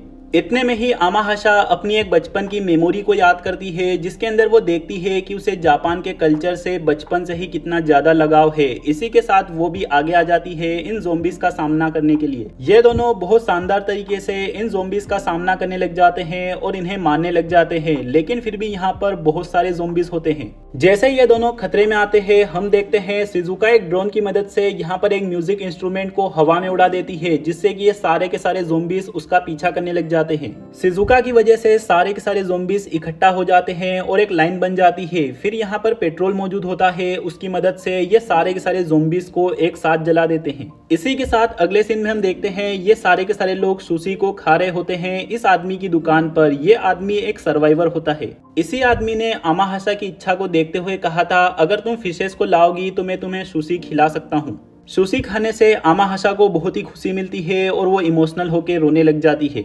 अगले सीन में हम देखते हैं यहाँ पर बहुत ही ज्यादा गर्मी पड़ रही होती है। इसी कारण से ये लोग नहाने का डिसाइड करते हैं और एक हॉट स्प्रिंग वाली जगह पर चले जाते हैं। यहाँ पर दोस्तों अमाहासा इन लोगों को जापान की और हॉट स्प्रिंग के बारे में इतनी ज्यादा बातें बताती है जितना कि इन लोगों को खुद को नहीं पता होती। इसी के साथ टिंडो और शिजुका लव के ऊपर नॉर्मली अपनी बातचीत कर रहे होते हैं, जहां पर शिजुका का पॉइंट ऑफ व्यू है लव बहुत ही बेकार चीज है, किसी काम का नहीं है, इससे कोई भी फायदा वगैरह नहीं होता।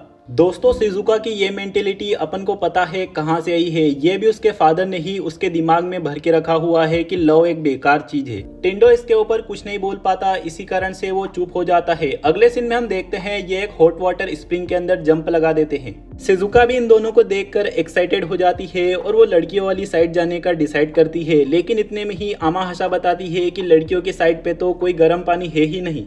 और जैसे ये बात इन दोनों को सुनाई देती है, भाई साहब इनका एक बार रिएक्शन तो देखो। और ये दोनों के दोनों इन दोनों को बुलाने लग जाते हैं। शिजुका इन दोनों को बहुत ही गंदी तरीके से मना कर देती है, लेकिन भाई साहब जो अमाहासा है वो कल्चर को फॉलो करते हुए अपने कपड़े उतार देती है और आने लग जाती है।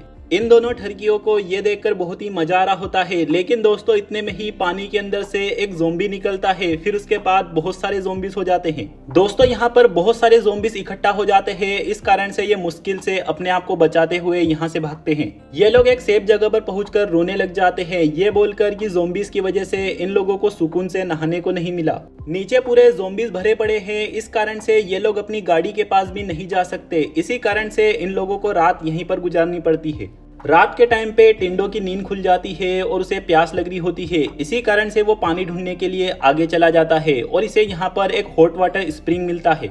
इसे देखते के साथ ही टिंडो बहुत ही खुश हो जाता है और इसके अंदर जंप लगा देता है, लेकिन इतने में ही उसे पता चलता है भाई साहब शिजुका भी इसी के अंदर है। ये दोनों ही एक दूसरे को देखकर बहुत ही चौंक जाते हैं। शिजुका चिल्लाकर टिंडो को यहाँ से जाने के लिए कहती है, लेकिन टिंडो कहता है मुझे किसी भी हालत में हॉट स्प्रिंग बात करनी है, बिना बात के मैं यहाँ से नहीं जा सकता। अगर मैं यहाँ से बिना बात के गया तो इससे अच्छा तो मुझे ज़ोंबीज ही खा ले। शिजुका को पता चलता है टिंडो किसी भी हालत में सिर्फ नहाने के पीछे पड़ा है। इसी कारण से ये दोनों पार्टीशन डिवाइड कर लेते हैं कि तुम उधर ही रहना, मैं इधर ही रहूंगी। इसी के साथ जैसे ही माहौल शांत होता है ये दोनों कंफर्टेबल हो जाते हैं और एक दूसरे के साथ बहुत ही अच्छे से बातचीत करने लग जाते हैं। यहाँ पर शिजुका टिंडो से माफी मांगती है कि जो लव के ऊपर इसने जो ओपिनियन दिया था उसके बारे में। शिजुका बहुत ही अच्छे से बताती है कि ये सब कुछ मेरे फादर के कारण हो रहा है। टिंडो कहता है वाह कितनी बढ़िया बात है, तुम बहुत ही ज्यादा खुल के बात कर रही हो। शिजुका कहती है हाँ, और मेरे मन में सिर्फ एक ही बात है, अगर फ्यूचर में मैं किसी के भी साथ प्यार में पड़ती हूँ तो मैं सिर्फ यही देखूंगी कि उसके साथ भी मैं इतनी अच्छी तरीके से कंफर्टेबल होकर बात कर सकूं। इतने में ही शिजुका को रियलाइज होता है उसने ऐसी बात कर दी जो कि उसे नहीं करनी चाहिए थी, इसीलिए वो अपनी बात को कवर कर रही होती है।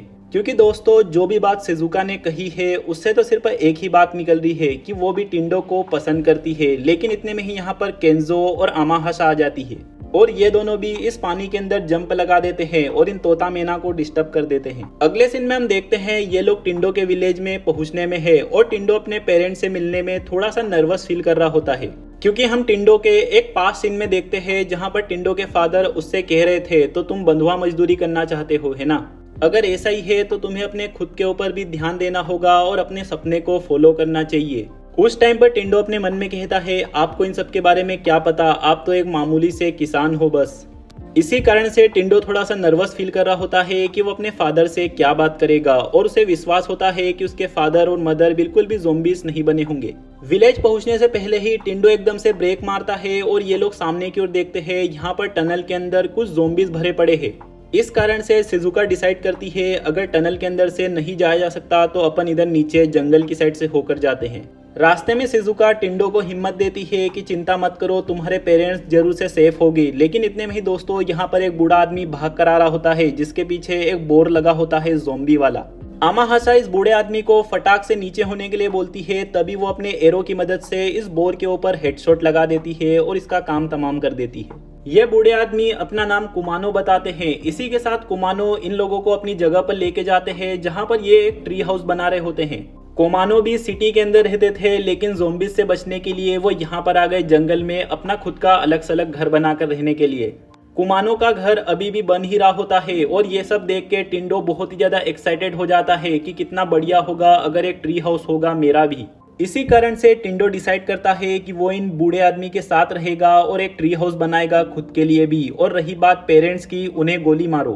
कुमानो सिटी के अंदर एक कारपेंटर थे, इसी कारण से वो काफी ज्यादा नॉलेजेबल और एकदम बढ़िया इंसान है। वो काफी सारी बढ़िया बढ़िया बातें टिंडो को सिखाते हैं। कुमानो की बातों की वजह से टिंडो अपने आप को नेचर से जुड़ा हुआ फील करता है, जिससे कि उसका दिमाग खुल जाता है और वो अच्छे से सोच पाता है। यहाँ का माहौल बहुत ही बढ़िया चल रहा होता है, लेकिन एकदम से ये बहुत ही इमोशनल माहौल में कन्वर्ट हो जाता है, क्योंकि इस आदमी की जो वाइफ और इनके बच्चे थे, इनकी आंखों के सामने वो ज़ोंबीज में कन्वर्ट हो गए। कुमानो को बहुत ही दुख हो रहा होता है, लेकिन टिंडो उन्हें संभाल लेता है। इसी के साथ ये सारे मिलकर जोरों शोरों से काम पे लग जाते हैं और बहुत ही कम टाइम के अंदर अंदर एक बहुत ही शानदार सा ट्री हाउस बना लेते हैं। टिंडो की एक और इच्छा पूरी हो जाती है कि एक ट्री हाउस होना। इसी के साथ ये चारों लोग यहाँ से आगे बढ़ जाते हैं। टिंडो इन तीनों को अपने विलेज के अंदर इतने ज्यादा खतरनाक रास्ते से लेके जा रहा होता है, भाई साहब इन तीनों की हालत खराब हो जाती है।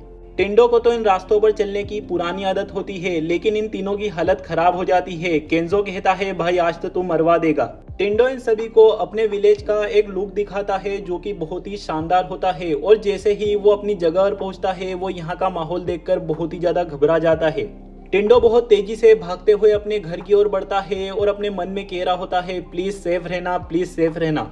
लेकिन वो जैसे ही अपने घर के अंदर इंटर होता है, भाई साहब सब कुछ ही नॉर्मल होता है दोस्तों, उल्टा, और यहाँ पर लोग नाच गा रहे होते हैं। दोस्तों तुम्हें क्या लगा था यहाँ पर चारों तरफ खून फैला हुआ मिलेगा? नहीं दोस्तों, गांव के लोगों को चोट पहुंचाना मुश्किल ही नहीं नामुमकिन होता है। जो गांव के लोग होते हैं वो अलग मिट्टी से बने होते हैं, इसीलिए मुझे खुद पे प्राउड है कि मैं भी एक विलेज बॉय हूँ। टिंडो यहाँ पर अपने मदर फादर को देखता है जो कि पूरी तरीके से सेफ होते हैं। इन्हें देखकर टिंडो बहुत ज्यादा इमोशनल हो जाता है और रोने लग जाता है। टिंडो अपने फादर से माफी मांग रहा होता है और वो अपने फादर को थैंक यू भी बोलता है। आपने आज तक जो कुछ भी मेरे लिए किया है उसी कारण से मैं आज यहाँ पर हूँ। टिंडो के फादर इमोशनल वॉक करते हुए टिंडो के पास आते हैं और उसे घुसा बजा देते हैं। दोस्तों मुझे तो लगा था अपने बेटे को गले लगाएंगे, ओ मेरा बच्चा आ गया। टिंडो के फादर कहते हैं, क्या इतनी सी बात कहने के लिए तुम यहाँ पर आए हो? वो इन लोगों से कहते हैं, तुम जरूर टिंडो के दोस्त हो, यहाँ पर काफी सारी जगह है, तुम जहाँ चाहो वहाँ रह सकते हो। और वो खुद चले जाते हैं खेतों की तरफ ध्यान देने के लिए। सेजुका कहती है, तुम्हें देखकर लगता नहीं है कि ये तुम्हारे फादर है। और इसी के साथ अगले सीन में टिंडो की मदर इन सभी को खाना खिला रही होती है। टिंडो की मदर इन सभी को बहुत सारी बातें बताती है, जैसे कि ये किस तरीके से यहाँ पर सेफली रह रहे हैं उन ज़ोंबीज से बचते हुए। इन लोगों को जंगली जानवरों से लड़ने की हैबिट है, इसी कारण से ये लोग ज़ोंबीज से भी सेफ है और इन्होंने ही उस टनल के अंदर भी ज़ोंबीज को कैद किया है। यहाँ पर जो भी लोग शहर से बचकर आते हैं सेफली, उन लोगों को ये लोग जगह दे देते हैं अच्छे से रहने के लिए। टिंडो अपने मन में कहता है, मेरा यहाँ पर आने का सिर्फ एक ही मकसद है। मेरे पेरेंट्स ने मेरे लिए बहुत कुछ किया है, लेकिन बदले में मैंने कुछ भी नहीं किया, इसीलिए मैं अब उनका काम करूंगा। टिंडो अपनी मदर के पीछे पड़ जाता है उनकी मदद करने के लिए, लेकिन टिंडो की मदर मदद नहीं लेती है और वो टिंडो को आराम करने के लिए कह देती है। तभी टिंडो के फादर आते हैं और वो टिंडो को लेकर अपने खेत में चले जाते हैं। टिंडो यहाँ पर काम करते हुए अपने फादर से पूछता है, अब आपकी कमर कैसी है, दर्द वर्द तो नहीं होता है? टिंडो के फादर कहते हैं, होती है हमेशा से, लेकिन फिर भी हम इसी तरीके से जीते हुए आ रहे हैं और इसी तरीके का काम करके खुश है। अगले सीन में हम देखते हैं टिंडो अपने हाथों पैरों को धो रहा होता है। तभी दूसरी ओर हम टिंडो के फादर को देखते हैं जिनके हाथों में खून होता है। दोस्तों जरूर से टिंडो के फादर बहुत ही ज्यादा बीमार होंगे। यह मैं अपने मन से कह रहा हूँ क्योंकि अभी यहाँ पर बताया नहीं गया है। हो सकता है दोस्तों टिंडो के फादर अपनी बीमारी के बारे में टिंडो से छुपा रहे हैं। तभी दोस्तों शाम के टाइम पे ये दोनों लोग अपने घर पे जा रहे होते हैं, लेकिन इनका रास्ता एक आदमी के साथ क्रॉस हो जाता है। एकदम से टिंडो कहता है, शायद से मैंने इस आदमी को कहीं पर देखा है। टिंडो के फादर कहते हैं, वो आदमी भी शहर से आया है। इसी के साथ हम देखते हैं ये शहर वाला बंदा इस टनल के पास आ जाता है और शायद से दोस्तों इसका प्लान है इन सारे के सारे ज़ोंबीज को आजाद करने का। तभी दोस्तों हम इस आदमी की पास्ट लाइफ देखते हैं जहां पर ये आदमी थोड़ा सा डिस्टर्ब लग रहा होता है और इसे अपनी लाइफ से बहुत ही ज्यादा प्रॉब्लम होती है। इसकी सिगरेट्स खत्म हो जाती है, इसी कारण से ये बाहर जाने का डिसाइड करता है और बाहर जाकर देखता है यहाँ पर चारों तरफ ज़ॉम्बीज फैल चुके हैं। दोस्तों, ज़ॉम्बीज की वजह से जिस तरीके से टिंडो को खुशी हुई थी उसी तरीके से इस बंदे को भी खुशी होती है, लेकिन ये पूरी तरीके से एक इविल बंदा है, एक गुंडा है। ये बंदा कहता है जितने भी लोग इस सोसाइटी में मुझे नीचा देखते थे अब वो सारे के सारे लोग खत्म हो चुके हैं, इसी कारण से अब मैं आजाद हो चुका हूँ। ये एक सिगरेट्स की दुकान पे जाता है सिगरेट्स लेने के लिए, लेकिन तभी यहाँ पर इसे 3 गुंडे सर्वाइवर मिलते हैं जिनके साथ ये बंदा टीम अप कर लेता है। प्रेजेंट टाइम में हम देखते हैं इस बंदे के पास भी एक डायरी होती है जिसका नाम होता है 100 काम, जो कि मैं ज़ॉम्बी बनने से पहले करना चाहता हूँ और इन कामों के अंदर मैं कुछ भी कर सकता हूँ जो भी मैं चाहूँ। इसी के साथ दोस्तों ये आदमी अपनी इविल गैंग के साथ इस टनल के सामने खड़ा होता है और दोस्तों जहां तक मुझे अंदाजा है शायद से इस टनल के ज़ॉम्बीज को ये आज़ाद कर देगा और सारे के सारे ज़ॉम्बीज विलेज के अंदर चले जाएंगे। अगले दिन सीन शिफ्ट होता है और हम देखते हैं टिंडो इन शहर की लड़कियों से दोस्ती कर लेता है और ये लड़कियां टिंडो के बालों को चेंज कर देती है।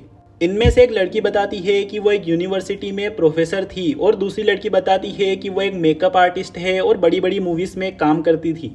दोस्तों, एकदम स्टार्टिंग में जिस ज़ॉम्बी मूवी को टिंडो देख रहा था उस मूवी के अंदर भी इसी लड़की ने मेकअप का काम किया था। ये लोग इसी मूवी का सेकंड सीक्वल शूट कर रहे थे, तभी ज़ॉम्बीज का हमला हो जाता है।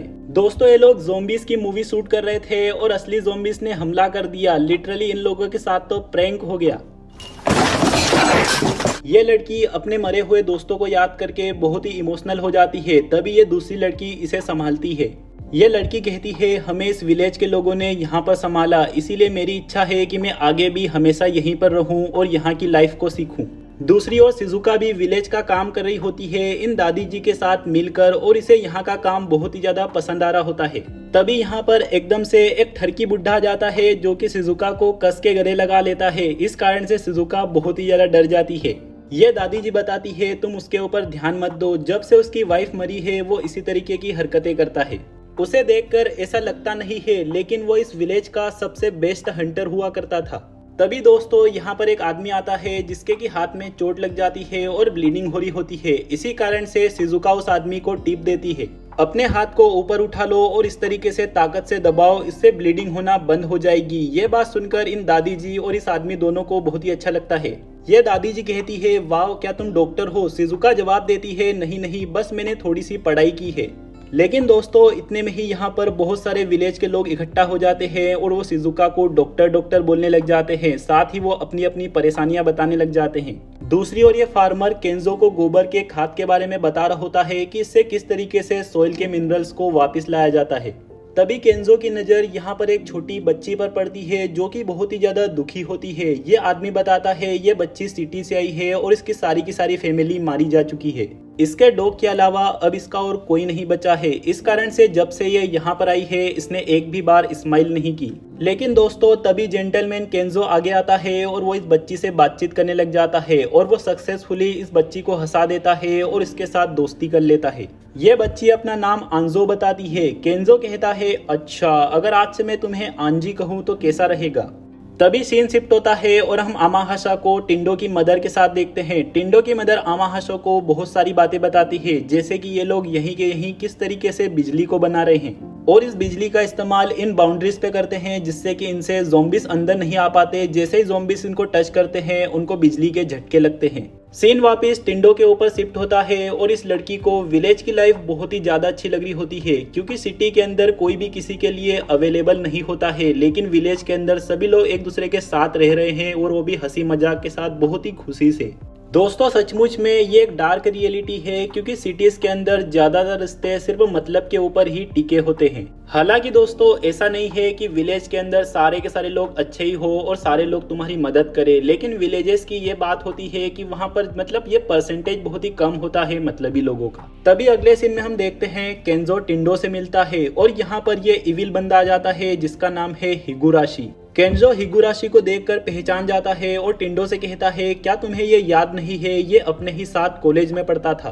जैसे ही केंजो हिगुराशी को आवाज देकर बुलाता है, हिगुराशी गुस्से में यहाँ से भाग जाता है और अपने मन में सोचता है ये गधे लोग यहाँ पर फिर से आ गए हैं। जो हिगुराशी है इसे इनकी खुशी देखकर बहुत ही नफरत होती है, बहुत ही गुस्सा आता है। सेन शिफ्ट होता है और रात के टाइम पर टिंडो अपने फादर के साथ बैठ के बातचीत कर रहा होता है। तभी वो नोटिस करता है कि उसके फादर के बाल सफेद पड़ रहे हैं और वो कमजोर दिखाई दे रहे हैं। टिंडो कहता है, डैड मैं जब से यहाँ पर वापस आया हूँ तब से मैंने रियलाइज किया कि जिस तरीके की लाइफ में सिटी को मानता था वहाँ पर ऐसा कुछ भी नहीं है, उल्टा और यहाँ पर विलेज के अंदर ज्यादा बढ़िया है।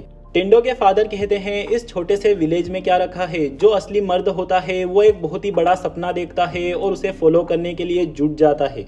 टिंडो के फादर टिंडो को अपना सपना भी बताते हैं कि मैं एक एस्ट्रोनॉट बनना चाहता था लेकिन मैं नहीं कर पाया, और वो ये बताते बताते बहुत ही ज्यादा हंसने लग जाते हैं। मूवमेंट की सीरियसनेस यहाँ पर खत्म हुई जा रही होती है। टिंडो कहता है, डैड मैंने आपकी ये वाली साइड तो देखी नहीं थी, आप कितने मजाकिया हो। टिंडो के फादर दोबारा से कहते हैं, अपने लिए एक इतना बड़ा सपना देखो जितना कि तुम इमेजिन कर सकते हो। बड़ा सपना होने से तुम स्ट्रोंग हो सकते हो।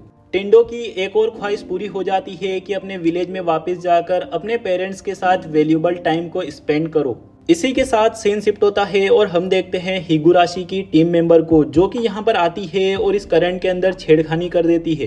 फिर हिगुराशी यहाँ के मौजूद सारे के सारे ज़ोंबीज को आज़ाद कर देता है और हम देखते हैं दोस्तों इसकी लिस्ट में 37 नंबर पे पॉइंट लिखा होता है, जो समाज सोसाइटी है उसकी पूरी तरीके से बैंड बजा के रख दो। दोस्तों हिगुराशी का प्लान होता है सारे के सारे विलेज मेंबर्स को ज़ोंबी में कन्वर्ट कर दे। यहाँ पर ये सारे के सारे विलेजर्स खुशी के साथ अपना काम कर रहे होते हैं, लेकिन तभी भाई साहब यहाँ पर इतना बड़ा झुंड आता है ज़ोंबीज का, ये देख के मेरी अक्ल नहीं काम कर दी। सारे लोगों को इस बात का आभास हो जाता है। तभी टिंडो के फादर टिंडो को कहते हैं, तुम जाओ जाकर अपनी फ्रेंड्स की मदद करो, तुम्हारी मदर की चिंता मत करो, मैं उसके साथ हूँ। दूसरी साइड पे शिजुका सभी लोगों को घरों के अंदर सेफली भर रही होती है। तभी यहाँ पर कुछ विलेजर्स सामने आते हैं जो कि इन ज़ोंबीज से लड़कर शिजुका को बचा रहे होते हैं। यहाँ पर कुछ विलेजर्स इन ज़ोंबीज को गन से मारने का ट्राई कर रहे होते हैं, लेकिन ये ज़ोंबीज बहुत सारे होते हैं और इनकी जो गन्स है वो पुराने जमाने की होती है। जैसे ये विलेजर्स घरों के अंदर जाते हैं, भाई साहब ये हिगुराशी ये कमीना बंदा डायनामाइट से इनके घरों को ही उड़ाने लग जाता है। केंजो भी इस बच्ची को बचा रहा होता है। तभी ये सारे मेन लोग एक जगह पर इकट्ठा हो जाते हैं और दोस्तों यहाँ पर ये लोग देखते हैं किसी ने इलेक्ट्रिसिटी के वोल्टेज के साथ छिड़कानी करके उसे बहुत ही तेज कर दिया, जिससे कि अब सारे के सारे विलेजर्स यहाँ से भाग भी नहीं सकते, सभी लोग अंदर ही कैद हो चुके हैं ज़ोंबीज के साथ। तभी यहाँ पर हिगुराशी भी आ जाता है अपनी गैंग के साथ और इन लोगों को पता चल जाता है कि ये हिगुराशी का काम है इन ज़ोंबीज को आज़ाद कराने में। हिगुराशी टिंडो से कहता है, मैंने ये सब कुछ सिर्फ तुम्हें ज़ोंबी बनाने के लिए किया है, क्योंकि मैं तुमसे बहुत ही ज़्यादा नफरत करता हूँ। तुम शुरुआत से ही बहुत ही ज़्यादा और हद से ज़्यादा खुश रहते हुए आ रहे हो। टिंडो को हिगुराशी के ऊपर हद से भी ज्यादा गुस्सा आ रहा होता है। इसी कारण से ये लोग अपनी अपनी डायरी के अंदर एक एक पॉइंट और ऐड कर लेते हैं। दोस्तों अभी अभी मुझे एक चीज पता चली है, जो कुछ भी ये लोग अपनी अपनी डायरी में लिख कर लिस्ट बना रहे हैं करने के लिए, इसे बकेट लिस्ट कहा जाता है। और इसी मोमेंट पे इन दोनों के बीच में बकेट लिस्ट का कंपटीशन शुरू हो जाता है कि कौन अपना गोल पहले अचीव करता है, हो सकता है एक दूसरे को हराने में। दोस्तों शिजुका कहती है, फिलहाल में अपने पास बिल्कुल भी टाइम नहीं है इसके ऊपर बर्बाद करने के लिए, अपन को किसी भी हालत में सारे के सारे विलेजर्स को यहाँ से बाहर निकालना होगा। इसी कारण से विलेजर्स को बचाने के लिए ये लोग अलग अलग बढ़ जाते हैं। और यहाँ पर केंजो देखता है कि आंजी गायब हो चुकी है, वो अपने डॉग के पीछे जा रही है उसके डॉग को बचाने के लिए। फटाक से केंजो भी निकल जाता है आंजी को बचाने के लिए। सेन शिफ्ट होता है और हम टिंडो के पेरेंट्स को देखते हैं और यहाँ पर ये 3 लड़कियां भी मौजूद होती है। और यहाँ पर दूसरी ओर केंजो आंजी को ढूंढ लेता है। आंजी अपने डॉग के साथ होती है और बहुत ही ज्यादा रो रही होती है, क्योंकि उसका डॉग ही उसके पास लास्ट फैमिली मेंबर उसका बचा हुआ है। यहाँ पर भी ज़ोंबीज आने लग जाते हैं। इसी कारण से केंजो आंजी को लेकर छत पे चढ़ जाता है, क्योंकि ज़ोंबीज छत पर नहीं चढ़ सकते हैं। तभी आंजी देखती है सीढ़ियों की मदद से कोई ना कोई ऊपर चढ़ रहा है और ये होता है हिगुराशी का गुंडा साथी। तभी ये आदमी कहता है, मैं तुम्हें यहाँ से नीचे गिराने वाला हूँ, और वो केंजो के ऊपर हमला कर देता है। इतने में ही सीन शिफ्ट होता है और हम देखते हैं हिगुराशी की एक दूसरी साथी जो कि आमाहाशा के सामने पहुंच जाती है। आमाहाशा यहाँ पर इसलिए ही है ताकि वो इस वाले व्हील को तोड़ सके, जिससे कि जो इलेक्ट्रिसिटी का प्रोडक्शन है वो बंद हो जाए और सारे के सारे विलेजर्स यहाँ से बाहर भाग सके। लेकिन दोस्तों हिगुराशी की साथी आमाहाशा को टक्कर मार देती है और इसके पास एक चेनसो होता है, जिससे कि वो आमाहाशा की स्वार्ड को भी तोड़ देती है। हिगुराशी की साथी काफी ज्यादा स्किलफुल है, क्योंकि स्कूल टाइम पे ये लड़की एक फाइटिंग स्टाइल में चैंपियन हुआ करती थी। सेन शिफ्ट होता है और हम देखते हैं शिजुका को, जो कि यहाँ पर बूढ़े लोगों को बाहर निकाल रही होती है। लेकिन तभी ये बूढ़े लोग कहते हैं, शिजुका हम बूढ़े हो चुके हैं, इसी कारण से हम बिल्कुल भी भाग नहीं सकते, इसीलिए हम चाहते हैं तुम अपनी जान को खतरे में मत डालो और तुम भाग जाओ। लेकिन शिजुका इन लोगों को छोड़ के नहीं जाती और वो जानबूझ के सारे के सारे ज़ॉम्बीज़ को खुद के पीछे लगा लेती है, जिनसे कि इन बूढ़े लोगों को टाइम मिल जाए और ये यहाँ से निकल सके।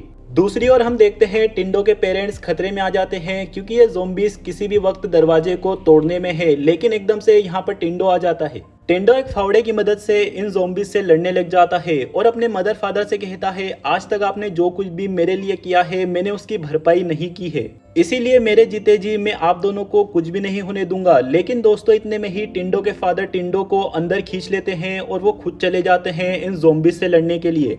बाहर जाने से पहले टिंडो के फादर कहते हैं, अगर तुम इतनी बुरी तरीके से हमारे लिए कुछ करना चाहते हो तो ये पक्का कर लो कि हम दोनों से पहले तुम ना मरो। इतने में सीन शिफ्ट होता है और हम देखते हैं केंजो के सामने वाले बंदे की एक पास्ट स्टोरी, जहां पर ये बंदा अपनी वाइफ से बहुत ही ज्यादा परेशान है, क्योंकि ये बंदा अपनी लाइफ में एक फेलियर होता है। इस बंदे को कोई सही वजह ही नहीं मिल रही है जीने के लिए, इसी कारण से ये खुद तो मरना चाहता है, साथ में केंजो को लेकर मरना चाहता है। आए दोस्तों, ये किस तरीके का लॉजिक हुआ। सीन दोबारा से शिजुका के ऊपर शिफ्ट होता है, जो कि इन ज़ॉम्बीज़ से बच रही होती है। लेकिन इतने में ही इसके पीछे हिगुराशी का ये वाला साथी पड़ जाता है, जो कि एक बहुत ही बड़ा ठरकी होता है। इस लड़की की एक ही ख्वाहिश होती है कि ये किसी न किसी खूबसूरत लड़की को फ्रेंच किस करेगा। और भाई साहब ये बात जान के तो शिजुका क्या ही तो भागने लग जाती है। क्या यार शिजुका, एक बंदा बेचारा किसी तो मांग रहा है, सिर्फ किसी तो करनी है। I'm not interested यार। शिजुका जी जान से भागते हुए अपने आप से कहती है, इस आदमी को किस करने से अच्छा तो मुझे ज़ॉम्बीज़ अपना खाना बना ले। इतने में ही दोस्तों हम इसी बंदे का एक पास्ट सीन देखते हैं, जहां पर ये बंदा एक शेफ होता है और बड़ा ही बेवकूफ़ होता है, और इसी की बेवकूफ़ी के कारण ये पूरे के पूरे होटल में आग लगा देता है। प्रेजेंट में ये शिजुका के सामने बहुत जोर जोर से चिल्लाने लग जाता है और कहता है, आखिर मैं ही इतना अनलकी क्यों हूँ, मेरे साथ ही ऐसा क्यों होता है। दूसरी ओर हम आमाहाशा को देखते हैं, जो कि अपने आप को इस लड़की से बचा रही होती है, और इस लड़की की अपन पास्ट स्टोरी देखते हैं, जहां पर ये एक बहुत ही ज्यादा स्ट्रिक्ट लड़की होती है। ये अपने साथ वालों को कुछ ज्यादा ही परेशान करती थी, इसी कारण से इसके आसपास वाले सारे लोग इससे नफरत करते थे। इतने में ही फिर से सीन केंजो पे शिफ्ट होता है, जो कि अपने सामने वाले बंदे से कहता है, वो तुम्हारी वाइफ थी, क्या तुमने अपनी जिंदगी में कभी भी अपने वाइफ के लिए कुछ अच्छा काम किया था जिससे कि वो खुश हो सके। ऐसा सुन के ये आदमी थोड़ा सा चौंक जाता है। फिर उसके बाद इसे और भी ज्यादा गुस्सा आ जाता है, लेकिन इसे केंजो यहाँ से नीचे गिरा देता है खुद के साथ में ही। और भाई साहब केंजो ज़ॉम्बीज़ से बचने के लिए गोबर वाले खाद में कूद जाता है, ताकि उसकी स्मेल ज़ॉम्बीज़ फील ना कर सके और उसके ऊपर अटैक ना करे। और ये आदमी ज़ॉम्बी से बचने के लिए इलेक्ट्रिसिटी वाली फेंसिंग को हाथ लगा देता है, जिससे कि इसे करंट लग जाता है। इतने में सीन शिफ्ट होता है और हम देखते हैं उन बूढ़े लोगों को, जिनको बचाने के लिए शिजुका सारे ज़ॉम्बीज़ को अपने पीछे लगा लेती है। तभी यहाँ पर वही ठरकी बुढ़ा अपनी नींद से जागता है, जिसने कि शिजुका को पकड़ लिया था। ये लोग बताते हैं शिजुका अपने पीछे पीछे सारे ज़ॉम्बीज़ को लेके चली गई अपन लोगों के खातिर। और दोस्तों जिस तरीके से अपन इस बुढ़े को समझ रहे थे, ये बेचारा बिल्कुल भी वैसा नहीं है। ये इन सभी बूढ़े लोगों को मोटिवेशन स्पीच देता है, जिससे कि भाई साहब ये सारे के सारे लोग जोश से भर जाते हैं, क्योंकि ये एक टाइम पर एक पावरफुल हंटर हुआ करता था इस विलेज का। इतने में सीन शिजुका के ऊपर शिफ्ट होता है, जिसके ऊपर ये बंदा बंदूक की नोक पर गलत हरकत कर रहा था। लेकिन तभी यहाँ पर वही हंटर आ जाता है, दूर से ही वो इस बंदे की गन के ऊपर फायर कर देता है। इतने में ही बाकी के बूढ़े लोग भी यहाँ पर आ जाते हैं, अपने हाथों में पत्थरों और हथियार को लेकर, और भाई साहब इस मोटे आदमी की बैंड बजा कर रख देते हैं। इतने में सीन शिफ्ट होता है और हम देखते हैं आमाहाशा को, जिनको कि ये सारे के सारे ज़ॉम्बीज़ घेर लेते हैं। आमाहाशा यहाँ पर इस लड़की को बताती है कि सारे लोगों का काम करने का अपना अपना एक तरीका होता है, और वो एक सैंपल भी दिखाती है। आमाहाशा यहाँ से जंप करके इस व्हील के ऊपर चढ़ जाती है, जिस कारण से ये सारे के सारे ज़ॉम्बीज़ आमाहाशा को फॉलो करने लग जाते हैं और ये व्हील टूट जाता है। ये नीचे के बचे कुचे ज़ॉम्बीज़ इस लड़की को भी खत्म कर देते हैं। इसी के साथ हिगुराशी के तीनों मेंबर्स का खेल खत्म हो चुका है। इतने में ही दोस्तों हम देखते हैं सीन एकदम से हिगुराशी के एक पास्ट में शिफ्ट हो जाता है, जहाँ पर हिगुराशी अपने दोस्तों के साथ बहुत ही ज्यादा एंजॉय किया करता था समर वेकेशन में। लेकिन वो जैसे जैसे बड़ा होता गया वो एक इंट्रोवर्ट बनते गया, इस कारण से उसके सारे के सारे दोस्तों का साथ उससे छूट गया और वो बहुत ही ज्यादा अकेला पड़ गया। कॉलेज टाइम पे हिगुराशी टिंडो से मिलता है, जिसके बहुत सारे दोस्त थे और वो उन लोगों के साथ हमेशा एंजॉय किया करता था। दोस्तों अपन एक तरफ से कह सकते हैं जो हिगुराशी है उसे टिंडो से एक अलग ही लेवल की जलन है, क्योंकि टिंडो के पास बहुत सारे खास दोस्त हैं। इतने में ही दोस्तों सीन शिफ्ट हो जाता है और हम देखते हैं टिंडो के फादर को। टिंडो के फादर यहाँ पर मौजूद सारे ज़ोंबीज से अकेले ही लड़ रहे होते हैं और वो टिंडो से कहते हैं कि गेट को मत खोलना, अगर तुम गेट खोलोगे तो ज़ोंबीज अंदर चले जाएंगे और तुम्हारी मदर भी खतरे में आ जाएगी।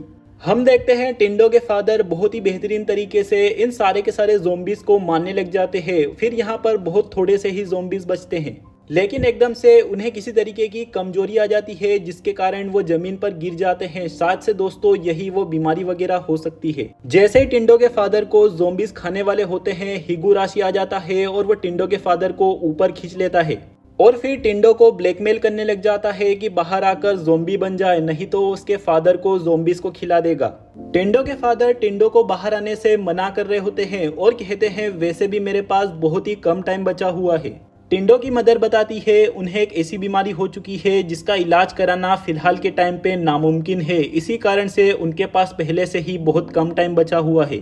टिंडो रोते हुए अपने फादर से कहता है अपन किसी भी हालत में एक अच्छे से डॉक्टर को ढूंढ लेंगे और ज़ोंबीज की वैक्सीन भी बहुत ही जल्द बन जाएगी। अगर आज आपको कुछ भी हो गया तो मैं उस चीज की कभी भरपाई नहीं कर पाऊंगा जो कि आपने मेरे लिए किया है। टिंडो के फादर कहते हैं मेरी बात ध्यान से सुनो, मैं चाहता हूं कि तुम इंसानियत के काम में आओ और हमेशा लोगों की मदद करते रहो। इसी तरीके से अगर तुम अपनी पूरी जिंदगी को जियोगे तो हेवन के अंदर से मुझे बहुत ही ज्यादा खुशी मिलेगी। लेकिन दोस्तों टिंडो अपने फादर के साथ सारी की सारी मेमोरीज को याद करता है और अपने फादर को बचाने के लिए यहाँ का गेट खोल देता है। ये तीनों ज़ोंबीज घर के अंदर घुस जाते हैं और यहाँ पर बहुत तेज टिंडो के चिल्लाने की आवाज आती है और भाई साहब हम देखते हैं लिटरली टिंडो भी एक ज़ोंबी बन चुका है। ये नज़ारा देखकर हिगुराशी को बहुत ही खुशी होती है और वो कहता है मैंने अपना काम पहले कर दिया। लेकिन दोस्तों इतने में हम देखते हैं टिंडो एक्चुअली में ज़ोंबी बना ही नहीं है, वो बस नाटक कर रहा था। ये जो हाई लेवल का मेकअप टिंडो के चेहरे के ऊपर लगा हुआ है ये उसी लड़की ने किया है जो कि ज़ोंबी मूवीज में मेकअप आर्टिस्ट का काम करती थी। टिंडो अपने फादर को सेफली बचा लेता है और हिगुराशी को ये देख के बहुत ही सदमा लगता है कि वो टिंडो से हार चुका है। टिंडो हिगुराशी से पूछता है आखिरकार तुम ये सब करके करना क्या चाहते थे, आखिरकार तुम्हें हासिल क्या हुआ। हिगुराशी चिल्लाकर कहता है मैं सिर्फ मजे करना चाहता था। टिंडो कहता है तो फिर ऐसा लग क्यों नहीं रहा कि तुम मजे कर रहे हो। इतने में ही दोस्तों हिगुराशी रियलाइज करता है कि सचमुच में वो आखिरकार ये सब कर क्या रहा है, लेकिन इतने में ही उसे एक ज़ोंबी काट लेता है। हिगुराशी बहुत जोर से चिल्लाता है और इस ज़ोंबी के मुंह पे लात मार मार कर इसका मुंह तोड़ देता है।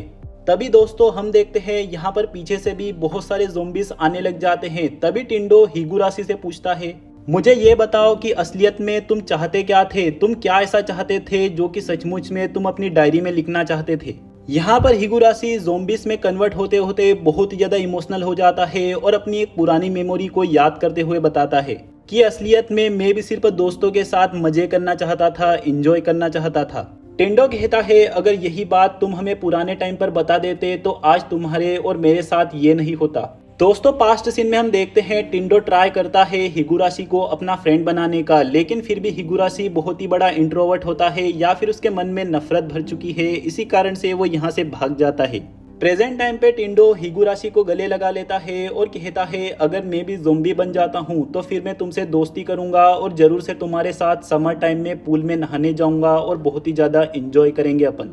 टिंडो की बातें सुनकर हिगुराशी बहुत ही ज़्यादा इमोशनल हो जाता है और रोने लग जाता है। इसी के साथ लास्ट में जैसे ही ये ज़ोंबीज टिंडो के पास पहुंचते हैं हिगुराशी टिंडो को धक्का दे देता है और वो यहाँ से भागने लग जाता है, जिससे कि वो जानबूझकर सारे के सारे ज़ोंबीज को अपने पीछे लगा लेता है और सारे ज़ोंबीज हिगुराशी का पीछा करने लग जाते हैं।